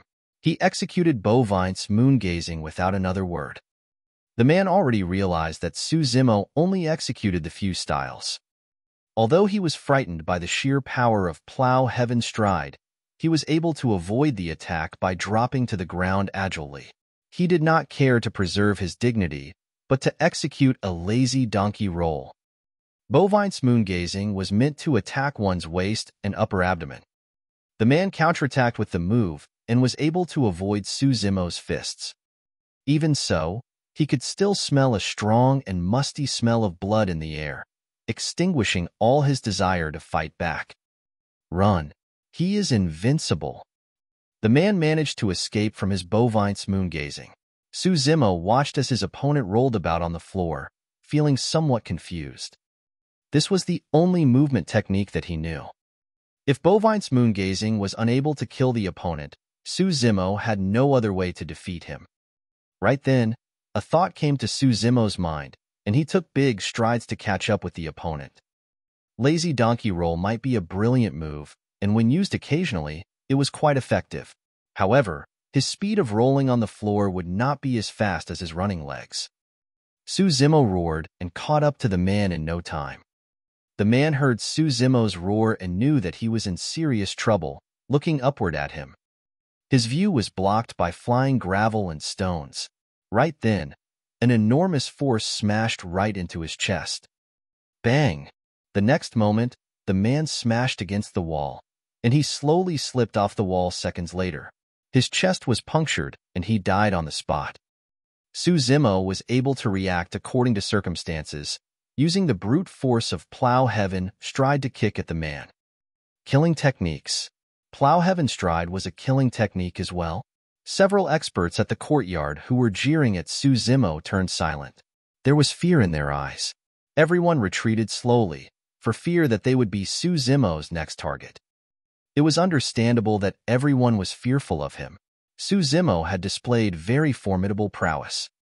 It had only been 10 minutes since he made his first move, and he had already killed 2 postnatal perfected experts and 1 late-stage postnatal expert. Suzumo sneered as he turned to walk toward Shun Nan, who had turned pale in fright. "What do you want?" Shun Nan's voice trembled. He wanted to turn and flee, but his legs were too weak. They gave way on him, and he could only sit limply on the ground, while he inched slowly away from Suzumo. Whose idea was it today? Suzumo towered Shun Nan, looking down at him as he posed his question, enunciating each word slowly. "And no, it's not me. Who is it?" Suzumo roared with anger. Shun Nan trembled, gasping for air. There was a flicker of malice in his eyes as he said through gritted teeth, "If you dare to wound me, Su family will be exterminated." "MMM?" Suzumo's expression darkened. He squinted his eyes. "Are you threatening me?" Suzumo had barely suppressed his murderous intent, but he could feel the strong urge to kill again. Right then, an eerie and sorrowful sound could be heard from the inner hall of Shun family's residence. "You are a junior. You must be courting death. How dare you behave so atrociously here?"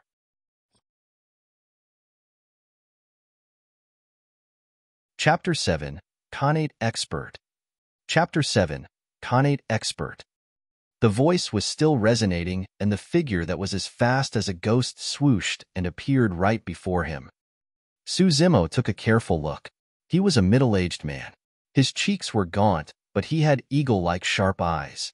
He merely pointed his toes on the ground, and he covered the distance in no time, standing right in front of him.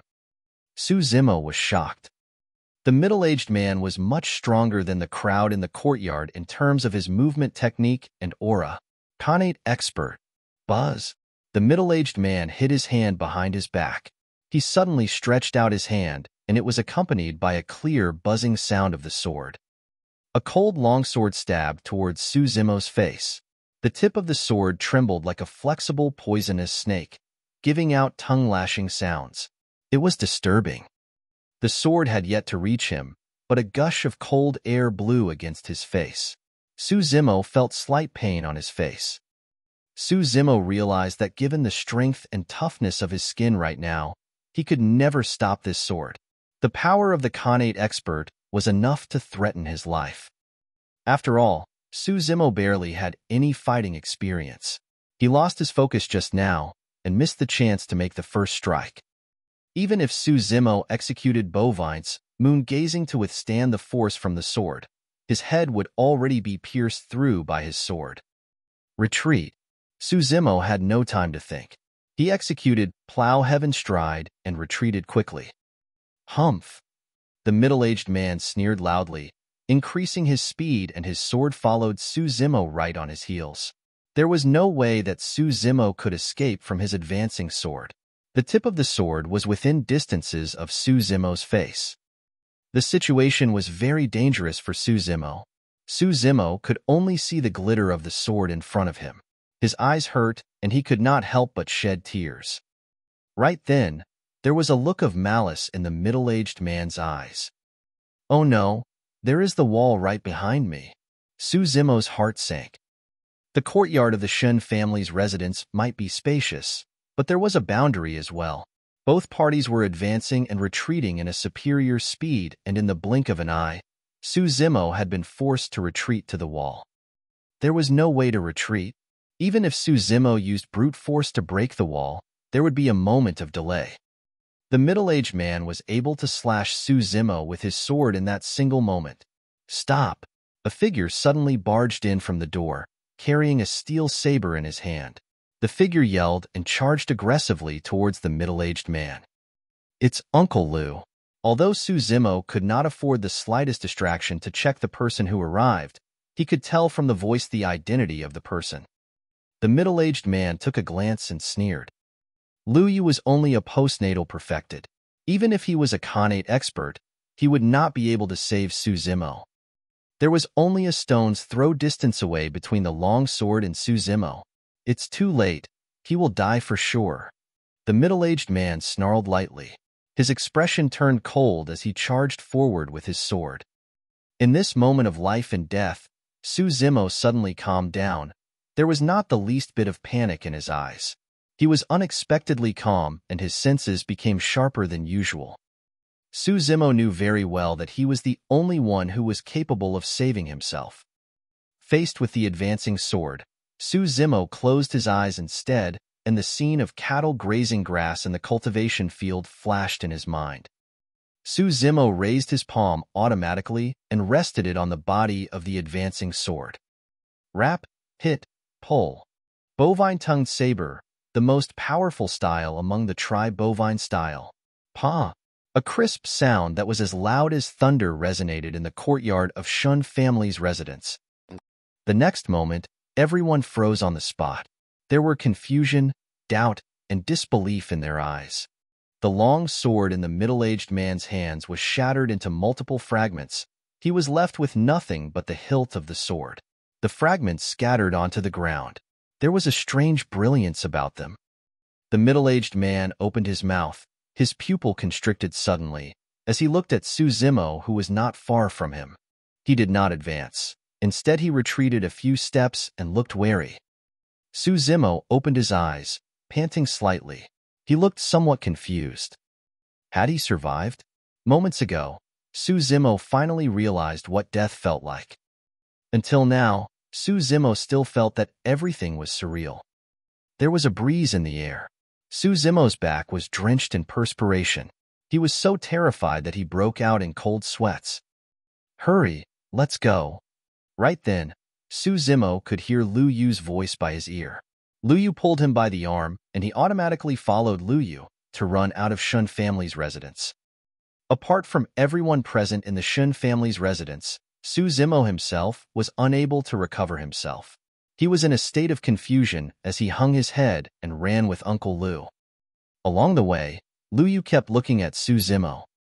Before this, not long after Su Zimo left Su family's residence, Uncle Zhang told him that second young master looked odd. He was worried that he might go to the Shin family's residence to demand an explanation, and he ordered Lu Yu to protect him. By the time he reached Shun family's residence, he already saw the middle-aged man attacking Su Zimo. Lu Yu had good eyesight. He could tell that the man was a Connate expert. He did not understand why Su Zimo, a feeble scholar, provoked a Connate expert. The situation was critical, and he had no time to think. All he could do was to make the first move to save Su Zimo. However, the scene that Lu Yu saw thereafter was a huge shock to him. Lu Yu's eyes kept lingering on Su Zimo's palm. He had lots of doubts, and he wondered what was going on. Could it be that second young master put on an armor-like glove? But even so, how much power would he need to shatter the long sword of the Connate expert to pieces? The most puzzling thing was that he could not tell that Su Zimo had been practicing martial arts. In fact, he seemed thinner than before. Weird. Lu Yu had an idea and decided to test Su Zimo. He released his grip on Su Zimo and increased his speed. Su Zimo hung his head, looking absent-minded. He seemed to be deep in his thoughts, but he followed right behind Lu Yu automatically. Lu Yu and Su Zimo reached Su family's residence in no time. There were beads of perspiration on Lu Yu's forehead, and he was breathing heavily, but he could not hide the surprise in his eyes. He sped up thrice consecutively on the way back. To the end, he had already reached his limit, but Su Zimo was still following closely behind. The most scary thing was that Su Zimo was breathing like usual, and he did not seem as if he was tired or exhausted. It was obvious that he still had a lot of energy. Su Zimo had finally recovered himself upon reaching Su family's residence. Actually, Su Zimo was just as shocked as everyone. Although Su Zimo could tell more or less that the mystic classic of the 12 demon kings of the great wilderness was extraordinary, he did not expect that he would have such power after cultivating for merely 3 months. Su Zimo looked at his palm. There was no injuries. Success. Su Zimo had mastered bovine-tongued saber during the life and death moment just now. Su Zimo was overjoyed and thought of sharing the news with Yu later and to show off to her. But then, Su Zimo seemed to sense something, and he looked up to see that Lu Yu was staring at him with an odd expression. "What is wrong, Uncle Lu?" Su Zimo asked. Lu Yu said in a low voice, "Nothing, go on in. You should rest in your room. I will look for you later." Su Zimo nodded.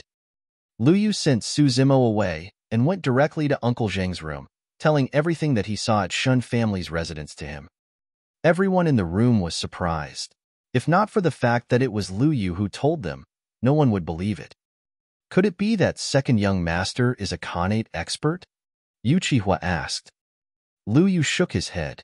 People who practiced martial arts would have significant changes in their physique. For instance, the temple will bulge and the knuckles will be bigger. There will be calluses on the hands, and one will have a strong physique. But I don't see these changes in second young master. He does not have any calluses, and he has long fingers. It doesn't seem as if he has used a weapon before. Uncle Zheng also said, second young master has spent all his time on studying. He didn't have the chance to practice martial arts. It's impossible that we not know about it. What's more, one would need to practice for 10 years before one can advance to a Connate. And we are referring to those who are gifted and cultivated and practice the mental cultivation method and internal power. Second young master is still so young. Lu Yu thought about it and said, on the way back, I deliberately tested second young master, and I can be certain that his movement technique is faster and above me. Everyone was shocked. As the leader of the Su family guards, although Lu Yu was not well versed in movement technique, he ranked the top 10 in terms of his speed. Uncle Zheng frowned and asked, did second young master cultivate some superb qinggong? There were superior qinggong in the pugilistic society that were similar to chasing toad in 8 steps. After cultivation, one was as light as the swallow, and it could indeed increase the speed of one's movement technique. Unlikely. Lu Yu shook his head and said, second young master merely kept up with me without using any martial arts. He did not use any clever moves. Everyone was puzzled. Lu Yu said in a low voice, if I am correct, the middle-aged man is Tang Mingjun. He is known as the soul-reaping sword. He is an early-stage Connate expert. This does not make sense. Why will a Connate expert attack second young master? Won't it be a disgrace to him? Uncle Zheng frowned slightly. What Uncle Zheng meant was that if the person wanted to kill second young master, he could send anyone who had practiced martial arts. There was no need for a Connate expert to do it. Actually, Lu Yu arrived too late in time. He did not see that Su Zimo had killed 3 people consecutively. By the time he arrived, Su Zimo was in a dangerous situation. Lu Yu had yet to take in the surroundings around him, and he brought Su Zimo to flee from Shun family's residence. No one present would have known that it was not that Tang Mingjun, the soul-reaping sword, wanted to attack Su Zimo. In fact, he was forced to do it. Oh no. Right then, one of the Su family guards pushed the door open, looking alarmed and panic. There are many people outside. They look aggressive, saying that they want second young master to pay a life for a life. Don't panic. Who are these people? Lu Yu asked in a deep voice. They are from Zhao family and Li family. Shun Nan from the Shin family also brought many people with him. The Su family guard swallowed with difficulty before he replied, breathing heavily. A life for a life? Uncle Zhang spoke softly, deep in his thoughts. If according to what Liu said, Su Zimo did not kill anyone in the Shen family, why would they demand him to pay a life for a life? Damn, this is a clear provocation. How could second young master kill someone? I will go out to meet them. Yu Hua was riled up. He stood up and dashed outside. Wait.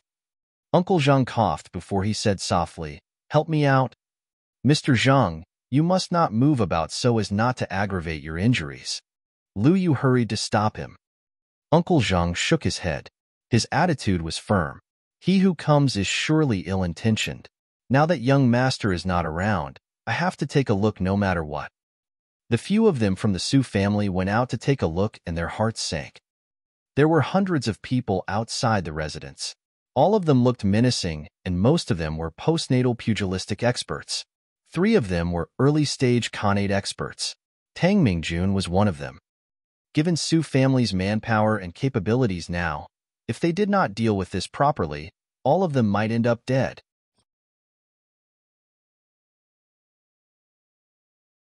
Chapter 8, Su Hong.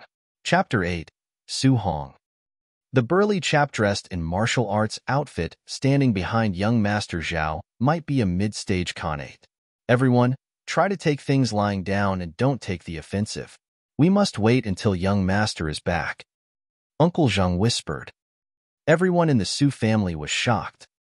Mid-stage Connate. Lu Yu whispered. The man looks unfamiliar. He might not belong to Pingyang Town.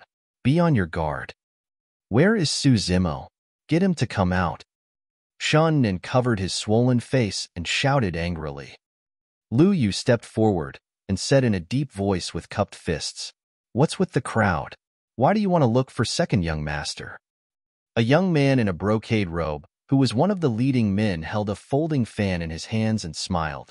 A life for a life. It's right and unalterable. Second young master Su had to pay for killing people. The person was Zhao Yu, young master Zhao. He was a postnatal perfected. He was well known in Pingyang Town. The person next to him was Li Yuanmao, young master Li. To hell with you. Yu Qihua pointed to Zhao Yu, ranting out loud. If you insist to pay a life for a life, you must do so first. You have taken Brother Guan's life. Uncle Zhang had a severe cough, gasping for breath. What proof do you have that second young master has taken 3 lives? Ha ha. Shin Nan grinned hideously. Old man, everyone in Shun family witnessed how Su Zimo killed them. With that, the people from Shun family edged to the front carrying the corpses of Imo Song and the rest. Although they were dead, they did not shut their eyes. There were terror and fear in their eyes. It went to show that they were greatly shocked moments before their deaths. Lu Yu and the rest were taken aback when they saw the corpses. It was too ruthless. The chests of 2 of them seemed to have been pierced through by weapons that were as thick as arms, while the chest of the other person collapsed and his bones were shattered. Uncle Zhang swept his gaze over them, remaining calm as he shook his head. He who has a mind to beat his dog will easily find his stick. Everyone in Pingyang Town knows that second young master is a scholar. How can he possibly kill these 3 postnatal experts? Enough of your nonsense. Zhao Yu spread out his paper fan, saying coldly, if the Su family doesn't hand Su Zimo over, all of you will have to die today. I am the one who killed them. At this time, a voice came from outside the crowd, and everyone turned toward the sound. A green-robed scholar strode up with big steps, his head high and chest out. It was Su Zimo. Su Zimo stood in front of everyone from the Su family, displaying no fear at the hundreds of people in front of him, giving a loud shout. I killed them. I will take responsibility for it. Second young master, don't be impulsive. Yu Qihua stopped him. Lu Yu whispered, Second young master, they have evil intentions. They are after other motives. It is just an excuse to look for you. Don't fall for it. Hee. Li Yuanmao had a strange smile. Since second young master Su has admitted to it, things are simple. Get him. Protect second young master. Uncle Zheng's tone was firm and steady. At no costs. Clang. Everyone unsheathed their weapons. Lu Yu and the rest surrounded Su Zimo and Uncle Zhang. protecting them from the crowd. The two parties were on the verge of breaking into fights. Zhao Yu kept his folding fan and coldly said, "Capture Su Zimo. Kill all those who stand in the way." Su Zimo clenched his fists, getting ready to execute Plow Heaven Stride. He wanted to dash into the crowd to fight with the Connate experts. In all fairness, he could hardly deal with the early-stage Connate experts. Moreover, there was a mid-stage Connate expert among them. But right now, there were no other options. Suddenly, galloping sounds could be heard from afar. In no time, it was nearing them. "I will kill who dares to touch my younger brother," Su Hong shouted. The crowd dispersed as a single man rode a horse and galloped toward them, full of murderous intent. He tightened the reins upon reaching Su family's residence. The man rode on a tall horse and held an iron spear of the flowing spring. There was a powerful and murderous aura about him. His gaze was fiery, and one dared not look him in the eyes. There was a hideous scar on the person's face. It stretched from his glabella to his earlobe. Although it had healed, the tender red skin near the wound was protruding from the scar. It looked frightening, and the person looked even more vicious with it. Su Hong, young Master Su. Everyone in the Su family was glad to see him. They could not conceal their joy at seeing him. "Zhao Yu, Li Yuanmao, have the two of you matured? How dare you seek trouble at the Su family?" Su Hong did not get off the horse. Instead, he sat on the horse, looking down on the two of them, his tone icy cold. "Haha, so it's young Master Su. You have come at the right time. I have been waiting for you for a long time." Zhao Yu smiled. He seemed to have come prepared. The burly chap who stood behind Zhao Yu was dressed in martial arts outfit. His eyes were cold, and he carried a thick saber on his back. He shouted, "I heard that young master is an early-stage Connate expert at 30 years old. You are a giant among men. It's my pleasure to meet you today. Shall we exchange blows to learn from each other?" I have no interest in the name of the dead." The person had yet to finish his sentence, and he was cut off by Su Hong. "Go!" Su Hong gave a soft yell, and his horse charged forward, reaching the burly chap dressed in martial arts outfit in no time, thrusting his long spear at the same time. "You must be courting death." The burly chap looked calm while he took out his thick sword, releasing his Connate aura. He jumped up, raising his arms while swinging his saber at Su Hong, who was coming toward him. "He is indeed a mid-stage Connate." Lu Yu nodded. Su Zimo felt nervous upon hearing his words. The Zhao family had come prepared. They even estimated that Su Hong might rush back, and therefore they asked a mid-stage Connate expert to deal with him. Su Zimo swept his gaze over the crowd. To his surprise, neither Lu Yu nor Uncle Zheng and the rest of them were nervous. What did that mean?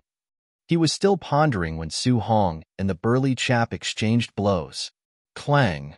The thick saber of the burly chap landed heavily on the iron spear of the flowing spring. Sparks came flying. The force was so huge that the horse that Su Hong was riding was forced to a stop. "Ha!" Su Hong laughed. He flicked the iron spear of the flowing spring. It gave off a buzzing tremor, followed by a stunning force that bounced the thick saber away. The burly chap's countenance changed. Poof!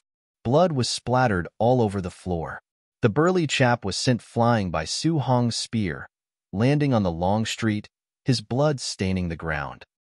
"You pretended that you are of a lower level. Why you are a late." The burly chap had yet to finish his sentence, but blood kept surging in his mouth. It was obvious that he would not get to live past tomorrow. Everyone was shocked. Nobody expected that they had only exchanged blows for one round, and a mid-stage Connate expert would be killed by a single thrust of Su Hong's spear. The most terrifying thing was what the burly chap said moments before he died. Although he did not finish his sentence, everyone present could guess what he meant. Late-stage Connate. All these years, people in the Pingyang town had underestimated Su Hong's abilities. "Hurry, let's go." The Connate experts of the Zhao family, Li family, and Shun family reacted quickly by protecting their masters and fleeing from the scene. All the pugilistic experts were frightened by the aura of a single man. They fled hurriedly, having no intention to stay for another second. Su Hong sneered, making no move to chase them.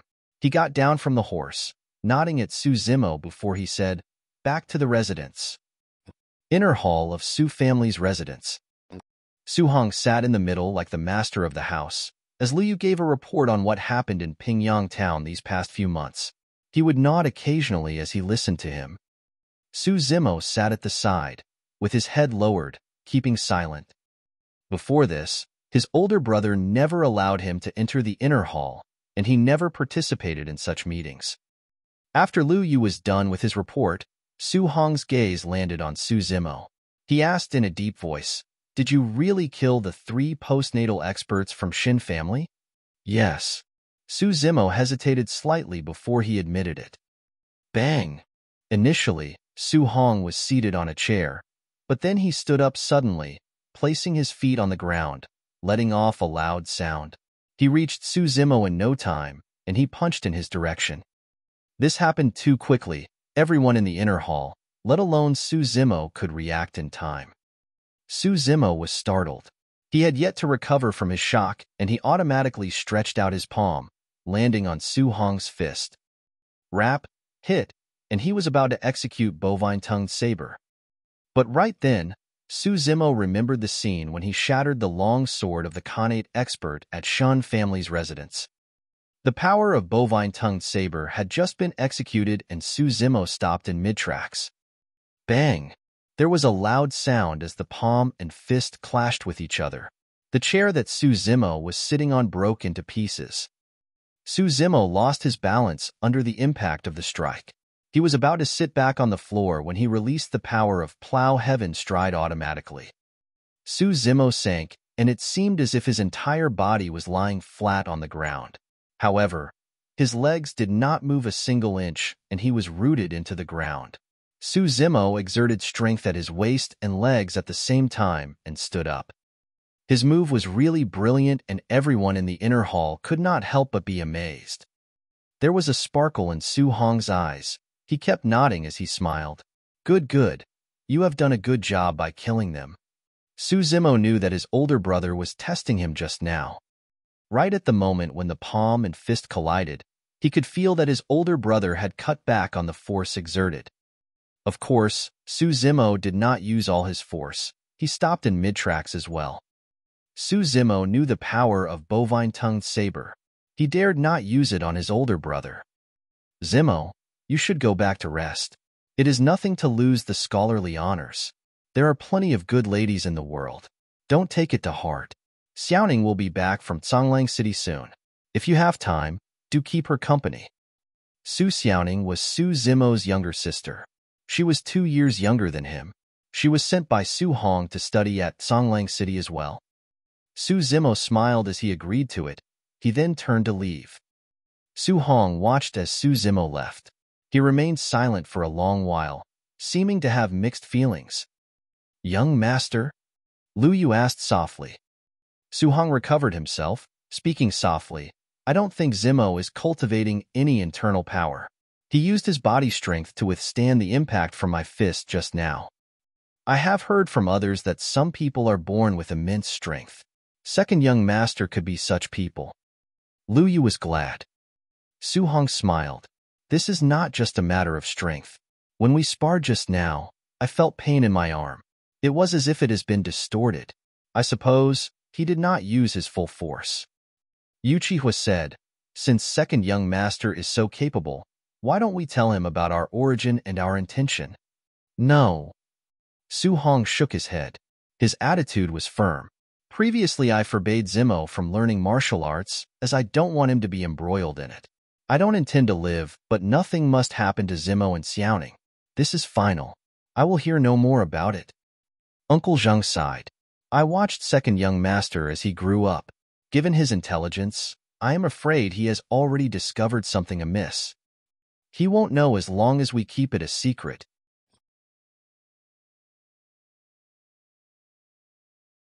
Chapter 9. Body Tempering Sutra. Chapter 9. Body Tempering Sutra. The Su family came to Pingyang town 15 years ago. There were only Uncle Zheng, Liu Yu, and some other people with them. Su Hong was 15 years old, while Su Zimo was only 2 years old and Su Xiaoning was just born. Their parents died that year. According to the Su family, they encountered a lot of beasts where they passed by Tsonglang mountain range. Many of them died, and their parents were among those who died. Su Zimo had always been skeptical of this statement all these years. Su Zimo felt that his older brother and the rest of the Su family had been hiding many things, other than their parents' death, from he and his sister. Back then, when his older brother gave him the mansion, it was said that he could study hard without anyone disturbing him, but Su Zimo knew that his older brother meant to send him away. Su Zimo studied hard to get scholarly honors so that there would be a day where he could help his brother. However, Su Zimo had finally sorted out his thoughts after reaching his mansion. Since his brother refused to tell him, he would not force him. His only hope was that he would become stronger so that no matter how dangerous the situation was, they could survive it. Su Zimo stepped into the cultivation field. Dai Yu was lazing around on the green stone. She did not cast him a look. It was as if she did not see Su Zimo come in. "I have succeeded at bovine-tongued saber," Su Zimo said. Dai Yu acknowledged him with an indifferent attitude. Su Zimo knew that it was considered as a praise to get Dai Yu's acknowledgement. "Go in to cultivate." Dai Yu pointed to the wooden barrel not too far away. The wooden barrel had been in the cultivation field for quite some time. It had always been empty. Su Zimo had no idea what it was used for. Today, the barrel was filled with a thick black liquid, exuding a strong smell of medicine. "So it is for my cultivation." Su Zimo jumped in without another thought. "Pest!" Su Zimo sucked in a cold breath as soon as he jumped into the barrel. His countenance changed. Cold. Too cold. Su Zimo felt that his hands and limbs were turning numb in no time. His hair was covered with a layer of frost. His face had turned gray, and his lips purple. His body could not help but tremble uncontrollably. "What is this?" Su Zimo said in a quavering voice. Dai Yu spoke lightly. "You can come out if you can't take it." Su Zimo could not stand it anymore. He even felt that if he continued to stay in the barrel, he would freeze to death. Su Zimo had just gotten up getting ready to jump out when he caught a glimpse of scoff in Dai Yu's eyes. He was riled. He clenched his teeth and sat back down in the barrel. He had only taken 10 breaths, and he felt a chill to his bones. Under the stimulation of the medicinal liquid, Su Zimo began to lose his consciousness. Su Zimo remembered what Dai Yu said to him in the past. "If you want to learn this cultivation technique, you will experience unimaginable dangers. You may lose your life at any time. Do not expect me to save you." Su Zimo knew that even if he froze to death, Dai Yu would not save him. Su Zimo shut his eyes, trying to ignore the coldness that he felt. He used the breathing and expiration method of skin tempering and began to breathe slowly. All of a sudden, there were a few mysterious and lengthy sutra in Su Zimo's mind, and he could hear Dai Yu's voice. "There is in fact only one sutra in body tempering. Since you have no foundation, hence I divided it into 2 parts, skin tempering and flesh tempering. What you saw just now is the sutra for flesh tempering. From today onward, you will combine both of them when you cultivate." The breathing method of flesh tempering originates from Rock Bear Demon King. The flesh of the bear is thick and sturdy. It is slow but powerful. It has the power to erect its neck, strengthen its upper limb, come out from its cave with full force, and to fight the tiger majestically. Combine the 2 methods of breathing, and it will be the body tempering sutra. Dai Yu explained while she taught Su Zimo the breathing and expiration method. Su Zimo began to get the gist of it gradually, and his breathing became slow and long. With each breathing and expiration, the essence of the medicinal liquid in the wooden barrel would rush into his body through the pores on his skin, supplementing the skin and nourishing the blood and flesh. This kind of cultivation method was much more direct and effective than devouring food and cultivating. Su Zimo felt that his own flesh and blood were being nourished. His skin had toughened, and he seemed to have grown more muscular. If Su Zimo opened his eyes at this time, he would see an even more shocking scene. The black, viscous liquid had formed a huge vortex in the wooden barrel. Su Zimo hovered in the middle of the vortex. A cow-shaped monster and a bear-shaped monster loomed next to Suzimo. They were hazy, but their eyes were bright and exuded a cold, eerie light. They looked ferocious, and they exuded an aura that could shake heaven and earth. With the passage of time, the chill in the body gradually dissipated. An inexhaustible amount of essence continued to cleanse his muscles and skin. Suzimo's realm had been advancing rapidly. In the blink of an eye, the night had passed.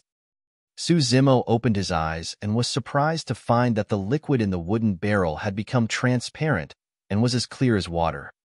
Dayu jumped down from the green stone, saying, "I will impart 3 more styles to you. The first style is ground-rupturing palm. The angle of the palm can change as you please. All you need to remember is the technique to execute the force and to understand the concept of rupturing the ground." Dayu raised her hands slightly as she explained. Suzimo had an idea, and he shut his eyes. Suzimo had a strange thought. It was as if he was not facing Dayu but a hideous bear demon. It raised its gigantic bear paw and smashed it down suddenly. Although Suzimo knew that it was only an illusion, under the powerful impact of the slam, he could not help but retreat. Swoosh! Suzimo forgot that he was still in the barrel. He collapsed on the ground, looking like a mess. The water in the barrel was spilled all over the floor. The second style is mountain reliance. You have to exert all your strength and press forward, and the opponent will die. He will have no time to react. Dayu nudged her foot and pressed forward, her body shaking. Suzimo's pupil constricted instantly. The air around Dayu froze when she executed the mountain reliance. It seemed to turn solid, then spread out thereafter. The air around them was not immune to the swiftness and impact of the pressing and movement. The third style, body petrification. Dayu paused before saying, "This is the defensive method of the mystic classic of the 12 demon kings of the great wilderness. It can be considered as a mental cultivation method. After you succeed, the flesh and blood will turn into a boulder instantly. One becomes indestructible, minimizing the injuries sustained." Suzimo began practicing Tri-Rock Bear style, while Dayu watched coldly by the side, pointing out whenever he made a mistake. Whenever Dayu pointed out his mistakes, Suzimo would be in agony. At the end of the day, Suzimo had not made any progress with the Tri-Rock Bear style, but he was already covered with wounds.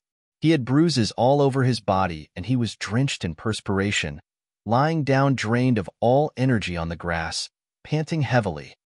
Of course, Suzimo knew very well that if not for such a harsh environment, it would take him even longer to succeed in Tri-Rock Bear style. At night, Dayu prepared another barrel of medicinal liquid for Suzimo's cultivation.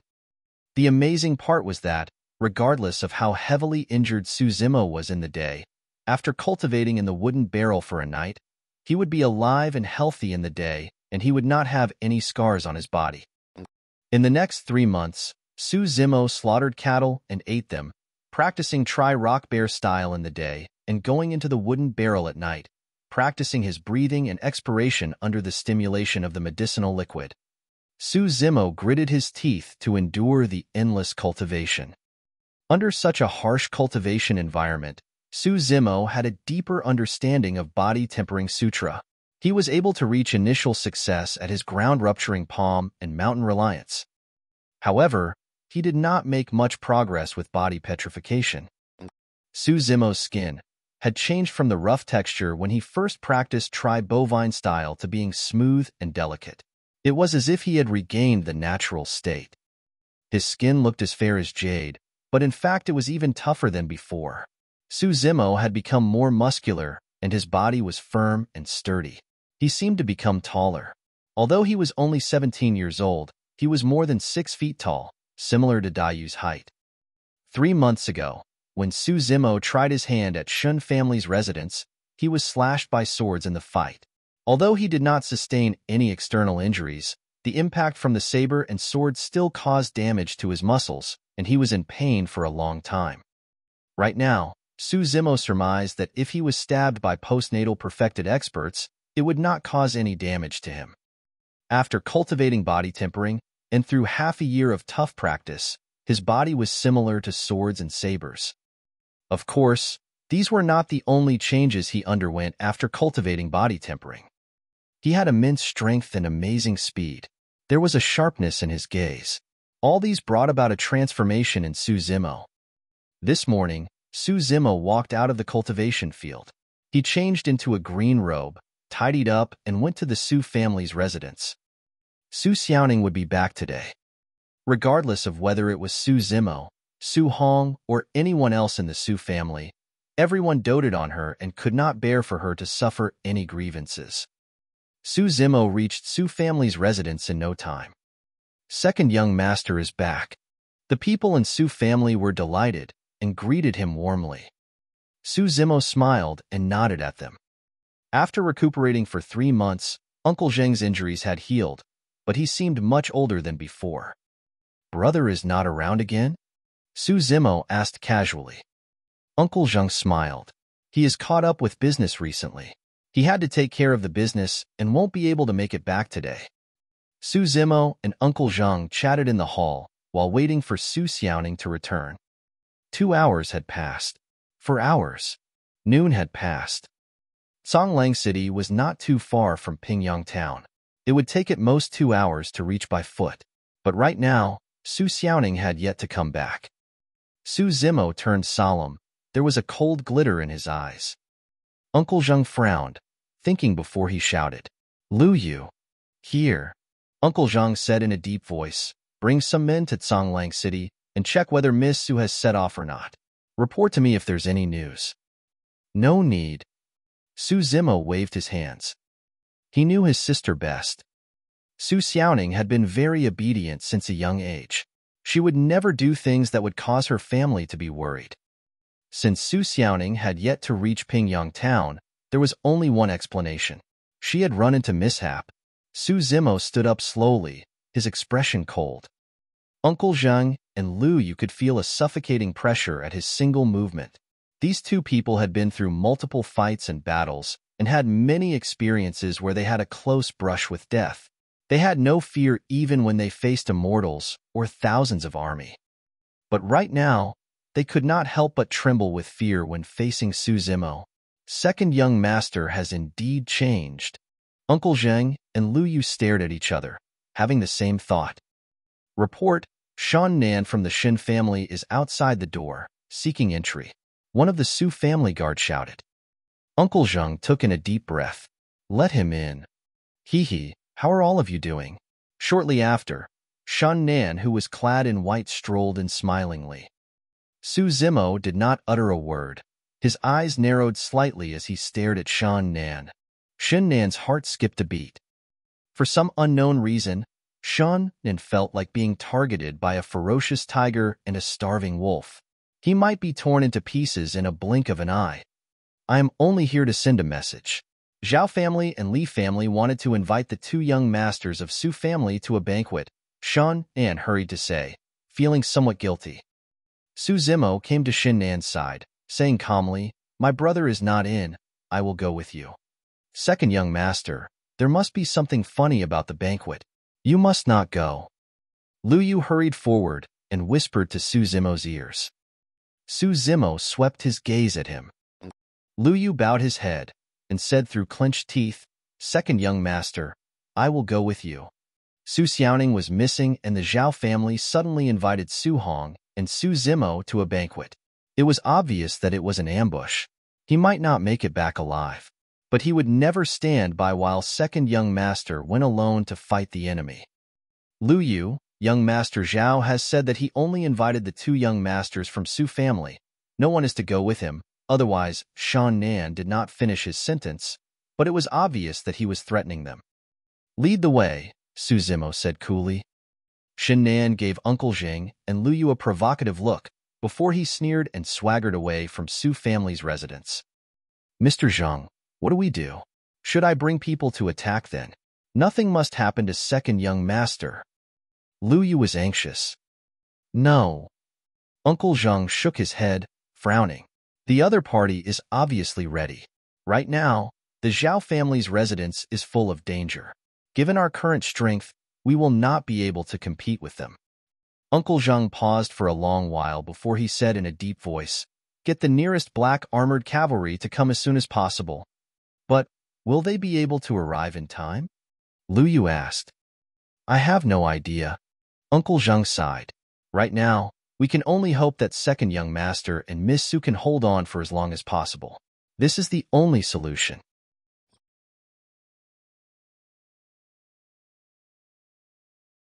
Chapter 10. Attend the banquet alone. Chapter 10. Attend the banquet alone. Su Zimo had just entered the Zhao family courtyard, and the door slowly closed behind him. The two sides of the courtyard were full of people. They were postnatal experts. They had their weapons ready. They were glittering with coldness. They looked surprised when they saw that it was Su Zimo who arrived at the courtyard. Many of them ridiculed and sneered, shaking their heads at him. The hall at the Zhao family's residence was situated at the end of the courtyard. There was an 8-seater square table at the end. Many people were already seated, including Zhao Yu and Li Yuan Mao. Xin Nan arrived with Su Zimo and went to take a seat at the table. Su Zimo walked slowly into the hall, his eyes sweeping over everyone, looking calm and composed. There were a total of 17 people in the hall. Except for Zhao Yu, Li Yuan Mao, and Shun Nan, everyone was a Connate expert. Among them were Tang Mingjun, the soul-reaping sword, who once sparred with him in Shun family's residence. Out of the 14 Connate experts, 7 of them had stronger aura than Tang Mingjun. 3 of them had the strongest aura. Not surprisingly, for out of the 7 people were mid-stage Connate experts, while the other 3 were late-stage Connate experts. Su Zimo had a grasp of the situation now. The Zhao family was obviously taking drastic measures to deal with the situation. They wanted to get rid of he and his brother today. Unfortunately, Su Hong was not around. We wanted to catch a big fish, but we did not expect to catch a small shrimp instead. If we had known, there is no need to gather such a crowd over here. Zhao Yu sneered, looking at Su Zimo with disdain. Where's my sister? Su Zimo sounded calm and composed. Zhao Yu clapped his hands. 2 women walked out side by side from the back of the hall. To be exact, one of which was being held hostage. Su Xiaoning wore a green dress, looking quick-witted. She was 15 years old, and she was already beautiful and had a flawless complexion. However, at this time, Su Xiaoning had tears in her eyes and she was trying to contain her tears. She pursed her lips as she stared at Su Zimo, refusing to say a word. Su Zimo's heart ached at the sight of her. All these years, this was the first time that he had seen his sister in such a predicament. She must have suffered a lot of grievances. Li Yuanmao smiled. The person next to her is my younger sister, Li Xiangtong. It seems like she gets along very well with Miss Su. The lady next to Su Xiaoning smiled, pulling Su Xiaoning to take a seat. She waved a sharp dagger in her hands while she spoke softly. Sister, don't cry. I'll do manicure for you. While Li Xiangtong was talking, she pulled Su Xiaoning's trembling fingers and glided the dagger gently across the fingertips. Ya! Li Xiangtong gasped softly as drops of blood oozed from Su Xiaoning's fingertips. It was glaringly red. Sister, you must not tremble. Fortunately, I was being careful, otherwise your fingers would be cut off. Li Xiangtong had a malicious smile on her face. Su Zimo did not move a single inch. Li Xiangtong was no weak lady. She was a postnatal expert. Su Zimo and Li Xiangtong were separated by an 8-seater square table. They were 4 mid-stage Connate experts, 3 late-stage Connate experts seated at the table. There were also 7 early-stage Connate experts who stood by both sides of Su Zimo. Su Zimo had no way to save her. Well. Right then, an elder in his 50s, seated at the 8-seater square table, clapped his hands slowly as he nodded and said, faced with calamities, he is still able to remain calm and unperturbed. He is a talent. This is no small shrimp. Given his temperament, he is worthy of this banquet. Zhao Yu curled his lips. I am Zhao Qingping, the master of Zhao family. The elder in his 50s pointed to the left and said, this is the Li family's master Li Xing. As for this.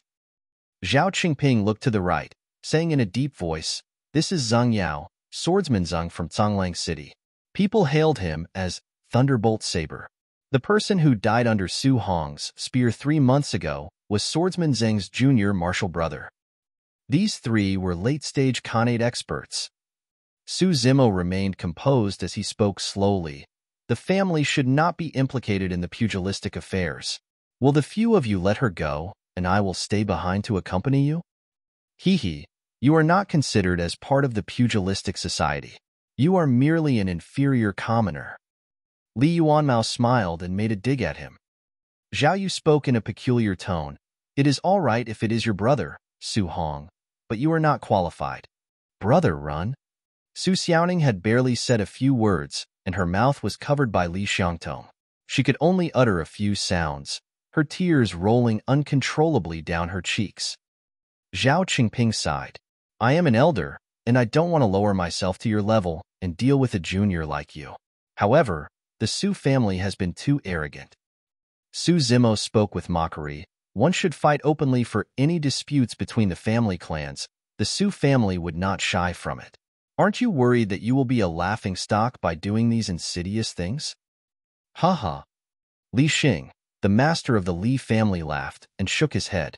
Young lad, you are still very inexperienced. You have not encountered any sinister events in the pugilistic society. This is nothing compared to it. Is Li Xiangtong your daughter? Su Zimo raised his eyebrows slightly, asking a seemingly insignificant question. So what if she is? Li Xing snorted. Then prepare to die.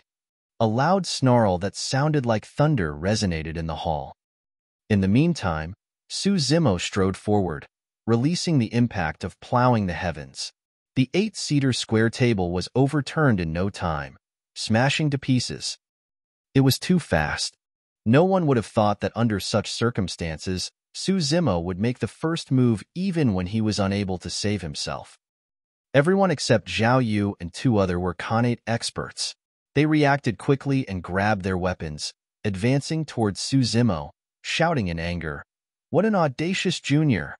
All at once, there were glint and flash of cold steel everywhere in the hall. It was cold and terrifying. No one could pass through. Zheng Yao, Thunderbolt Saber, had a backhand grip on his saber. There was a flash of glaring light, and he directed his attack toward the area under Su Zimo's rib. Su Zimo was oblivious to the surrounding swords and sabers. He fixed his gaze on Li Xing as he slapped with his palm, releasing a ferocious and formidable aura. Ground-rupturing palm. Li Xing's countenance changed at Su Zimo's violent and domineering aura. His first thought was to turn and flee.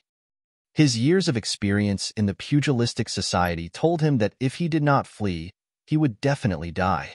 Li Xing widened his eyes in anger, giving out a loud shout. He was not in time to draw his weapon. He could only use his arms to block the attack. On the other side, Zhao Qingping held the sword with one hand. A wicked light shone in his eyes. The sword quivered slightly as it dabbed towards Su Zimo's eyes. Zhao Qingping had long heard that Su Zimo practiced corporal mortification martial arts. But no matter what type of corporal mortification martial arts one practiced, one's eyes were still vulnerable. Snap! There was a loud bone-cracking sound. Li Xing shrieked in pain. Su Zimo slapped his palms against Li Xing's arms, breaking his bones. The broken bones protruded from the flesh, being exposed. It was a gruesome sight. A late-stage Connate expert could not survive one single stroke of Su Zimo's. Everyone was aghast. After executing ground-rupturing palm, Su Zimo charged forward, capturing Li Xing by the throat. At the same time, Su Zimo took a big step toward the left. He faced Zhao Qingping sideways, putting his cheek at the mercy of his long sword, while his left hand seemed as soft as the cow tongue, wrapping around his hand. Zhao Qingping stabbed his sword at Su Zimo's cheek.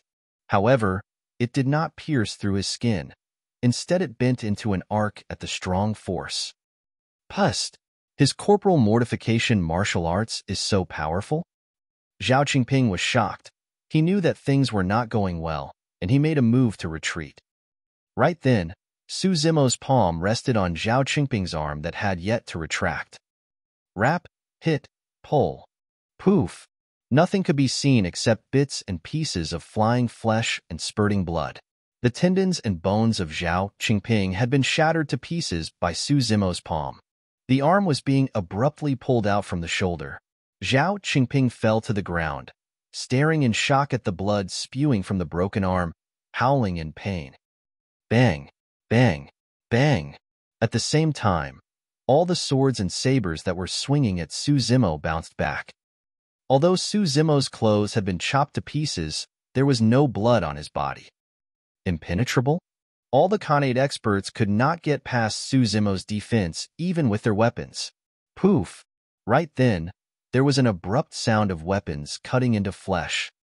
A saber stabbed inches into the area under Su Zimo's rib. Blood oozed out and stained the clothes.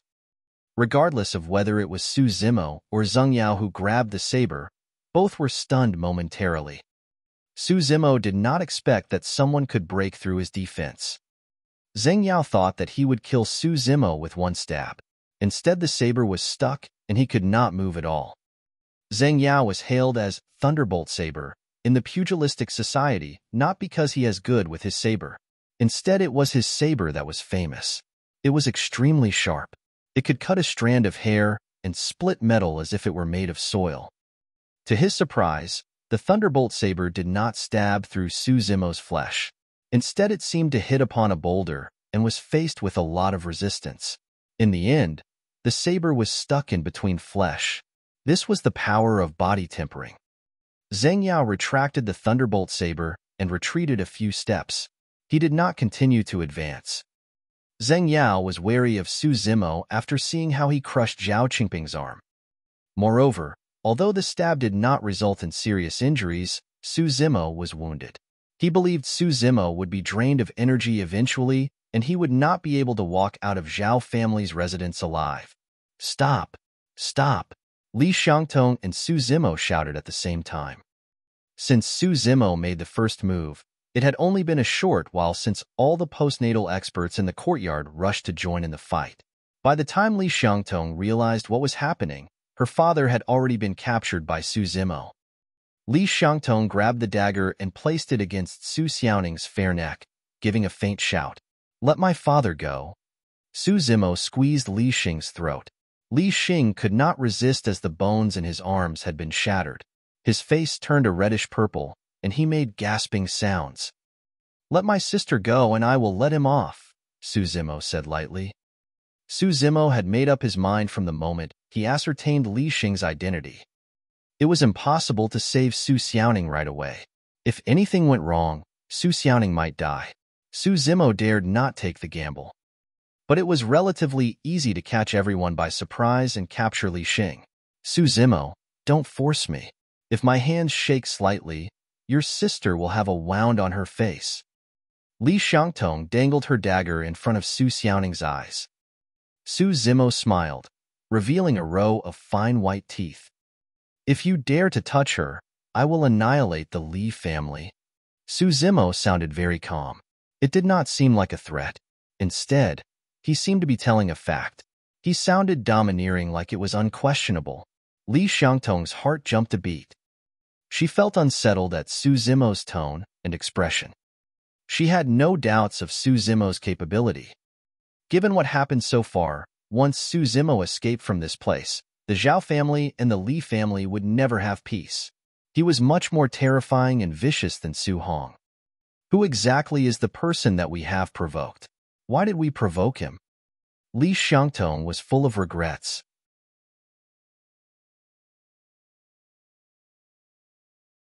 Chapter 11. Massacre.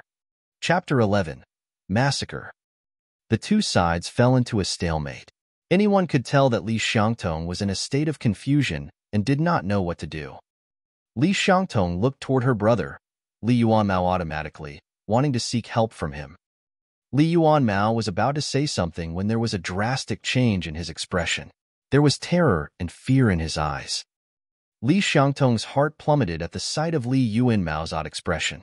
She exerted force in her dagger, wanting to slice Su Xiaoning's throat. "You have no chance anymore." This was the last sentence that Li Xiangtong heard.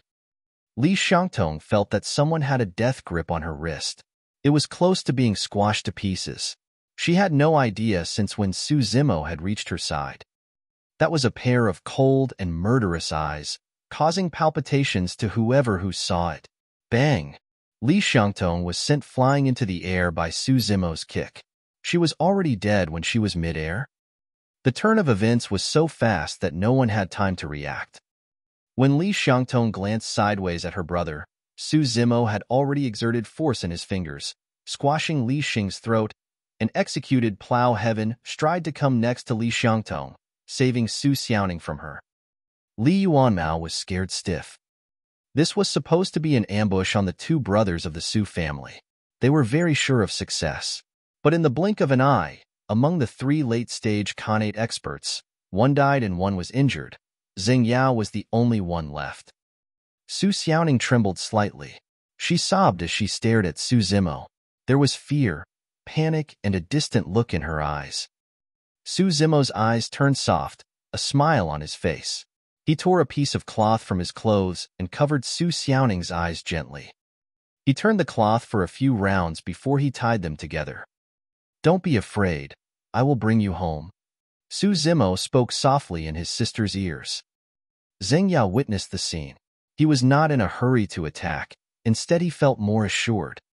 If Su Zimo chose to fight his way out, Zheng Yao believed that no one would be able to stop him, including the hundreds of postnatal experts at the courtyard. After which, Zheng Yao would return to Zhonglang City as soon as possible, leaving Pingyang Town with his family, so that Su Zimo could not take revenge on him. But right now, seeing how Su Zimo highly valued Su Xiaoning, his chances of escaping here alive was smaller. To Su Zimo, Su Xiaoning was his burden and weakness. "Everyone, don't panic. He has been injured by me just now. He won't be able to hold out for long. Let's all target the lady." Zheng Yao sneered. Everyone present had years of experience in the pugilistic society. They knew right away what Zheng Yao meant by saying that. In fact, the injury at the area under Su Zimo's rib was not as serious as what other people imagined. If Su Zimo looked at the wound, he would be shocked to discover that the muscles around the wound had hardened and he had stopped bleeding. Body petrification would not only strengthen Su Zimo's defense, it was also effective to stop bleeding and conserving one's energy. "Attack!" Zheng Yao shouted, and everyone roared in return, charging forward.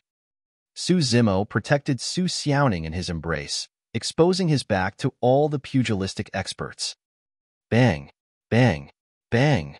There was the smell of blood in the air, with flying arms and limbs everywhere. The sabers and swords were broken to pieces, scattered all over the ground. Mountain Reliance. He released all his power at one go, executing the powerful killing style of the Tri-Rock Bear style. Everyone who was blocking Su Zimo from behind was sent flying. Some of them were scattered into pieces instantly. There was a path streaked by blood in the chaos. Although Su Zimo cultivated the mystic classic of the 12 demon kings of the great wilderness for half a year, and he only practiced the first section, the power and strength of his flesh had already reached an unimaginable level. Although he stood at the same spot, ordinary postnatal and Connate experts were unable to injure him. The reason why Zheng Yao was able to hurt Su Zimo was because of the thunderbolt saber in his hands. With the impact and power of Mountain Reliance, postnatal experts became completely useless in front of him. Su Zimo stopped for a second after knocking people away for more than 10 feet. More than 10 Connate experts led by Zheng Yao followed him around. They had arrived right in front of Su Zimo. They had swords and sabers ready. There were glint and flash of cold steel everywhere, dazzling and glaring. The most important thing was that the swords and sabers were all directed at Su Xiaoning. Su Zimo only had one pair of hands. He was unable to block the advancing weapons from more than 10 experts. There was a vicious glare in Su Zimo's eyes. He changed his stance, with his back facing the experts, protecting Su Xiaoning as he tried to fight his way out. He executed ground-rupturing palm with his left hand, while his right hand executed the killing technique of bovine-tongued saber. Poof! No one was spared with the use of his ground-rupturing palm. Su Zimo's right hand might seem soft, however, as he waved his hands in the air. More than 10 weapons were shattered to pieces, scattering all over the ground. Suzumo looked domineering and imposing. He was like a man-eating beast. He was too aggressive and powerful. Pierce him. Suzumo staggered, uttering a small sound. There was blood on his back. Although the Connate experts were unable to hurt Suzumo, Zhang Yao made use of the chance to make a slash on Suzumo's back. The wound was more than 1 foot long. It was gruesome and hideous. Su Xiaoning's eyes might have been covered, but she could sense what was going on. "Brother, you should leave. Don't bother about me." Su Xiaoning sobbed. Suzumo clenched his teeth, a murderous gleam in his eyes as he said coldly, "Everyone who stopped me shall die." Bang! Suzumo executed Plow Heaven Stride. He exerted strength in his legs, and there were 2 chasms on the ground, gravel flying everywhere. The gravel contained the force of Plow Heaven Stride as well. When the gravel hit onto the people in the crowd, it would cause a huge destruction. Many of the broken weapons were being kicked into the crowd by Suzumo. In a blink of an eye, Suzumo had dashed to the surrounding wall of the courtyard of Zhao family's residence. Along the way, Suzumo sustained 2 more wounds on his body. One of them was in the middle of his back. It was a close shave. If it was a few inches closer, Suzumo would have died. Suzumo finally appreciated the power of body-tempering Sutra. He gradually understood the benefits of soaking in the dark liquid for the past 3 months. If it was someone else, they would be exhausted from the loss of blood. However, Suzumo's wounds were not as serious as it seemed. Every wound had begun to harden, and he did not lose a lot of blood from it. Of course, if Suzumo was able to achieve initial success at body petrification, the thunderbolt saber that Zhang Yao had would not be able to hurt him. Suzumo protected Su Xiaoning by standing in front of her. They leaned against the wall, facing the crowd. His green robe was torn and tattered and stained with blood. He swept his gaze over the crowd. There was a burning and murderous glitter in his eyes. He was fearless. The crowd could tell Suzumo's intention from his position. Su Xiaoning stood with her back facing the wall.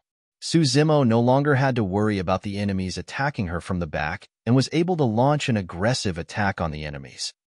As long as Suzumo remained standing, no one could hurt Su Xiaoning. He won't be able to last for long. Kill him. Zheng Yao gave a loud shout and launched his attack. Suzumo squinted his eyes, fixing his gaze on Zheng Yao.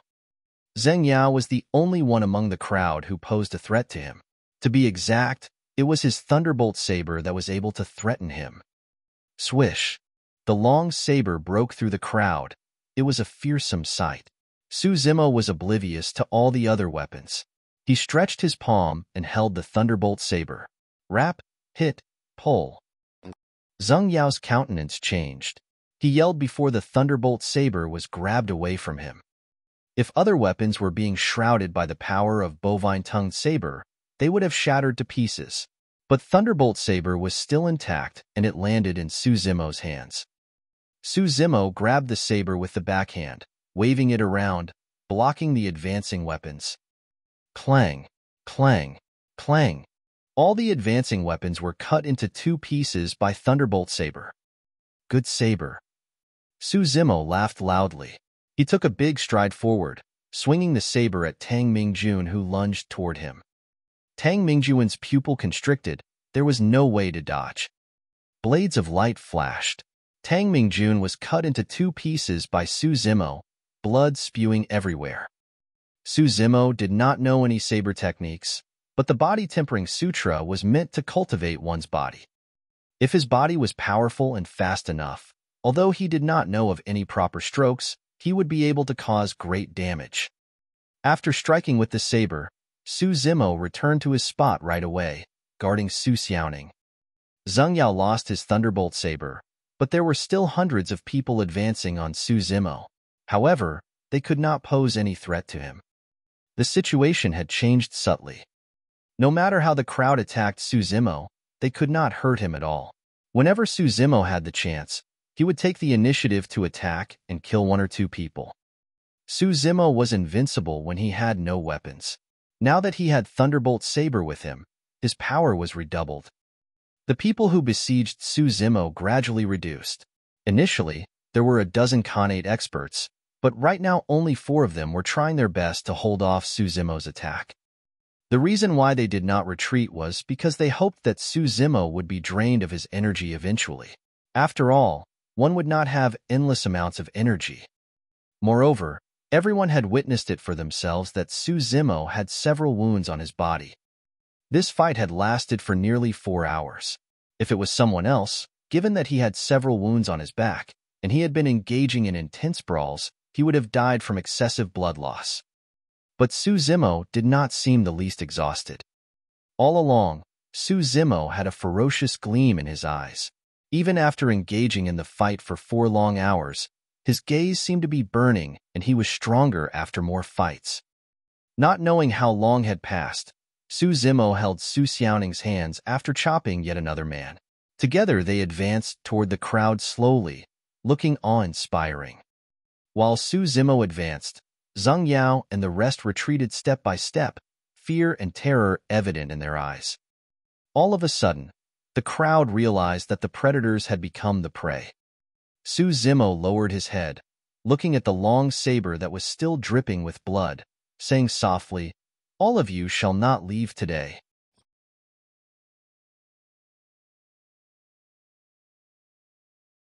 Chapter 12, Night Conversation.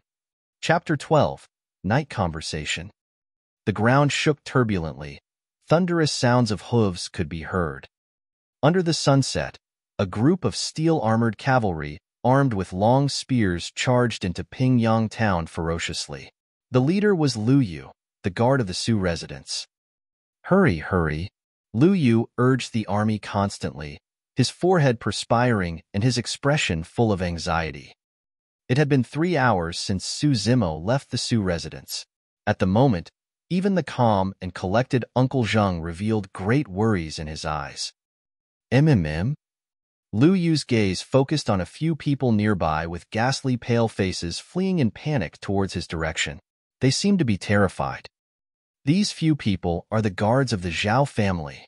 A murderous intent rose in Lu Yu's heart immediately. He wanted to order his troops to surround them. Uncle Zheng suddenly said, "Don't bother about them. Go to the Zhao residence to save people first." From the moment that they entered the Pingyang town and made their way to the Zhao residence, Uncle Zheng and the others saw about a dozen pugilistic experts. All of them were dashing out of the place desperately, looking panic-stricken. What is going on? Uncle Zheng and Lu Yu felt very uneasy. Not long after, Uncle Zheng and Lu Yu led the hundreds of cavalry to the doors of the Zhao residence. Just as they were about to break in, the doors of the Zhao residence suddenly opened. A man and a woman stepped out of it. The young girl's eyes were covered with a few layers of cloth strips that had been splattered with drops of blood. Her thin face looked ghastly pale and her delicate frame quivering. She looked so pitiful that one could not help but sympathize with her. The man's clothes were torn, tattered and badly stained with fresh, red blood. He was carrying a long blood-stained knife in his left hand and holding onto the girl with his right hand, slowly making his way out of the doors of the Zhao residence. Everyone's gaze inadvertently drifted across this pair of man and woman to the courtyard of the Zhao residence. It was a creepy scene that one would not forget for life. In the courtyard, dead bodies were scattered all over the ground. Scarlet blood was flowing quietly in between the cracks of the stones. Some people's bodies had been split into half, some of their skulls shattered into pieces, and some of the heads and bodies separated with broken limbs twitching. The deathly aura was pervasive. Smell of blood filled the air. This was simply a terrifying and sinister place of eternal hell. The man was drenched in blood. Carrying a long knife, he looked like a slayer who had just emerged from hell. Nevertheless, his gaze was still bright and clear. When the afterglow of the sunset landed on the exquisite and youthful face of that man, it cast a vague and mysterious glow on it. There was pin-drop silence among the hundreds of cavalry, seemingly suppressed by an invisible and imposing aura. Even the fierce horses beneath them lowered their heads and kept quiet out of fear. To everyone, the Suzimo at this moment was both strange and familiar. Su Xiaoning seemed to have sensed something. She could not help but tear off the strips of cloth covering her eyes and turn towards the courtyard of the Zhao residence. Su Zimo reached out his palm and blocked her sight. He said gently, "Don't look. Go home and rest. Forget about today's matter." Uncle Zhang, Uncle Lu, send Xiaoning back to the residence. Su Zimo sounded very calm, but somehow everyone present felt very nervous. Uncle Zhang nodded, and Lu Yu immediately went forward to help Xiaoning onto the horse. He then personally escorted her back to the Su residence. After watching Lu Yu and the group leave, Su Zimo strode off gradually. His strides were heavy, leaving a long trail of bloody footprints. It was a ghastly and horrifying sight. Second young master, you? With his back facing everyone, Su Zimo waved his hands and said, "Don't follow me." The hundreds of cavalry did not move. No one dared to question or oppose him. It was only until when Su Zimo's figure disappeared at the end of the long street that everyone heaved out a long sigh of relief. Facing this seemingly frail-looking second young master of the Su family, these warriors who had experienced gutsy massacres actually felt overwhelmed by him. "Mr. Zhang, it seems that most of the people inside are dead. There are a dozen of Connate experts, and also the family masters of both the Zhao and the Li family." Yuchihua ran out from the courtyard of the Zhao family and said in a low voice. There was a commotion. At the sight of the horrible scene in the courtyard of the Zhao family, everyone was already mentally prepared. However, no one expected a dozen Connate experts to lose their lives in this place in just half a day. Most importantly, the family masters of both the Zhao family and Li family were dead. In addition, hundreds of pugilistic experts had been killed. It meant that these two big family clans had technically been eliminated from Pingyang town. Did second young master kill all these people? This was a doubt in everyone's heart. Yuchihua frowned and said, "Mr. Zhang, from what I understand from young master and Lu Yu, second young master could barely compete with early-stage Connate expert 3 months ago. Why did he become so scary after 3 months?" Mr. Zhang looked perplexed. He sighed. "We have been guarding some secrets and refusing to talk about them. Our second young master, I'm afraid he also has many secrets." Su Zimo returned to his own mansion. His face revealed a deep fatigue the moment that he closed the door. He did not lose a lot of blood from the few wounds on his body. However, the pain was still unbearable. Furthermore, Su Zimo had been killing continuously for 3 hours without a moment of rest. The muscles all over his body were already sore and swollen. Su Zimo sat down for a while to rest before entering the cultivation field. After half a year, Su Zimo realized that he had inadvertently become very reliant on the cultivation field. He had the feelings of homecoming when he was back. Daiyu remained seated on the green stone with a cold and indifferent expression. She did not even look at Su Zimo. However, no one had any idea of when the wooden barrel had been filled with a pitch-dark medicinal liquid that was emitting a faint medicinal scent. Su Zimo conveniently threw the thunderbolt saber aside. He dragged his heavy body and climbed into the barrel. He could feel the icy cold medicinal liquid, but his heart was warm. Su Zimo fell asleep unknowingly. During the past 6 months of cultivation, the body-tempering breathing method had already become his habit. Even in his sleep, Su Zimo could still cultivate and absorb the essence of the medicinal liquid to harden and refine his skin and flesh. The killings this time had made Su Zimo experience the crux of body petrification. If Su Zimo was conscious, he would be shocked to discover that the wounds on his body were healing at a rate that was visible to the naked eye. The reasons were twofold. First, his body had a strong regeneration ability after cultivating the body-tempering Sutra. Second, it was due to the boundless essence that originated from the medicinal liquid. The first absorption was much faster than usual. Su Zimo woke up only after 3 hours of sleep. All of his previous fatigue had been swept away, and he was full of vigor and energy. Su Zimo felt something was different. He touched the wounds incurred today, but did not feel any scars. There was only skin that was as smooth and fine as jade. Such powerful healing ability. Su Zimo was secretly astonished. Simultaneously, an idea flashed across Su Zimo's mind. He mentally cultivated the body petrification quietly. Su Zimo could clearly feel the tightening of his muscles instantly. Every inch of his flesh was squeezed together without any gap. They were as hard and firm as a rock. This is also considered a blessing in disguise. Su Zimo secretly thought and said, without the trigger of these external injuries, it is most likely very difficult to understand the profound meaning of body petrification in such a short time. Su Zimo got up and said to Dayu, I'm going out. Dayu did not seem to have heard him. She seemed to be resting with her eyes closed. Su Zimo walked out of the cultivation field, returned to his mansion and changed into a green robe. He headed to the Su residence directly. Su Zimo had pent-up frustrations in his heart regarding today's matter. However, it was not targeted at the Zhao family and Li family. Instead, it was targeted at the Su family and his older brother Su Hong. At this moment, the night was pitch dark and the streets were isolated. Su Zimo used the plow heaven's stride and dashed ahead crazily. Soon after, he arrived at the Su residence. The doors of the Su family were not tightly shut. Instead, it was wide open. Su Zimo pondered for a while before heading to Uncle Zhang's living quarters. The courtyard was not big. There was a round stone table in the middle of it. Uncle Zhang was just sitting there. He seemed to have waited for a long time. Second young master, you eventually still came. Uncle Zhang was a little emotional. Su Zimo sat beside the stone table and looked into both the eyes of Uncle Zhang. He said in a deep voice, since you know the intent of my visit, is Uncle Zhang still going to keep it from me? Uncle Zhang bitterly smiled and shook his head. Since a young age, older brother forbade us from learning martial arts.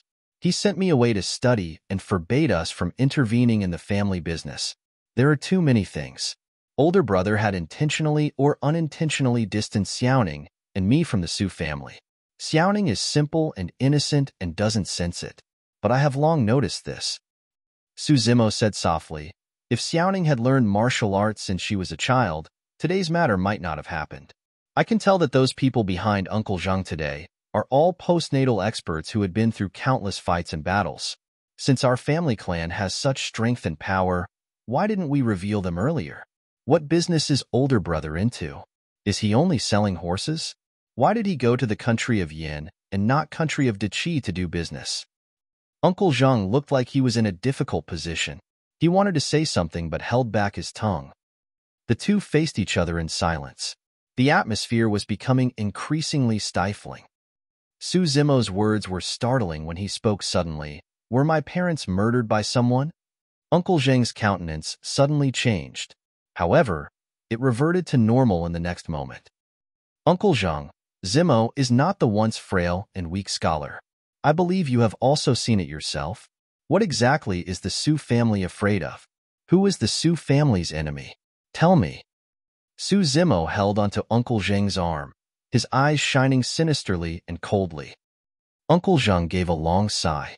Second young master, it is not that I don't want to say it. It is just that telling you won't do you any good. Certainly, you are different from before. You have become stronger and can even kill many Connate experts. But, after pausing for a while, Uncle Zhang shook his head and said, after all, these are still just the strength of mortals. These words seemed familiar. Half a year ago, before she left, Shen Mingqi had told Su Zimo that even if he were to attain the postnatal or Connate realms in the future, they are only of mortal strength and could not withstand even a blow of the immortals. Su Zimo understood what Uncle Zhang was implying. However, he did not expect that the enemy of the Su family had been the legendary immortal cultivators since a long time ago. In addition, Su Zimo himself had incidentally offended a perfected golden core. All these events seemed to be part of destiny. After numerous twists and turns, they still could not get out of it. At what realm is the enemy of the Su family at? Chi Refinement Warrior? Foundation Establishment Cultivator? Or Perfected Golden Core? Su Zimo asked calmly. He had long heard from Dayu that mortals at the Chi Condensation realm were called Chi Refinement Warrior. There were 10 levels, and the 10th level was the perfected level. Those in the Foundation Establishment realm could be called a cultivator. Only those in the Golden Core realm were qualified to be called perfected. Obviously, Uncle Zhang was surprised that Su Zimo actually knew the terms of cultivation. His expression was full of shock. After some time, Uncle Zhang said, "The Foundation Establishment Cultivator and Perfected Golden Core are far beyond our reach. Ordinary mortals are certainly not a match for even the Qi Refinement Warrior. You may be able to kill the Connate experts now. However, even a level 1 Qi Refinement Warrior can kill you." Su Zimo furrowed his brows slightly. Naturally, Su Zimo did not believe Uncle Zhang's words. According to Dai, demon cultivation was also a kind of cultivation of Tao. It was definitely not any lesser than the 3 sects of Immortal, Buddha, and Fiend. He had already mastered the body tempering section of the mystic classic of the 12 demon kings of the Great Wilderness. Could he not defeat even a level 1 Qi Refinement Warrior? Furthermore, the 2 massacres during the half a year had boosted Su Zimo's confidence greatly. "Uncle Zhang, do you mean that you will tell me everything and no longer keep the truth from me if I am powerful enough to attack and kill the Qi Refinement Warrior?" Su Zimo asked again. "This," Uncle Zhang said hesitatingly. "Second young master, you don't have the spirit root. You can only be immortal for life. Ultimately, you won't be a match for the immortals." Su Zimo sneered. He thought of what Dai had said before and casually commented, "What kind of immortals are Qi Refinement Warrior considered as?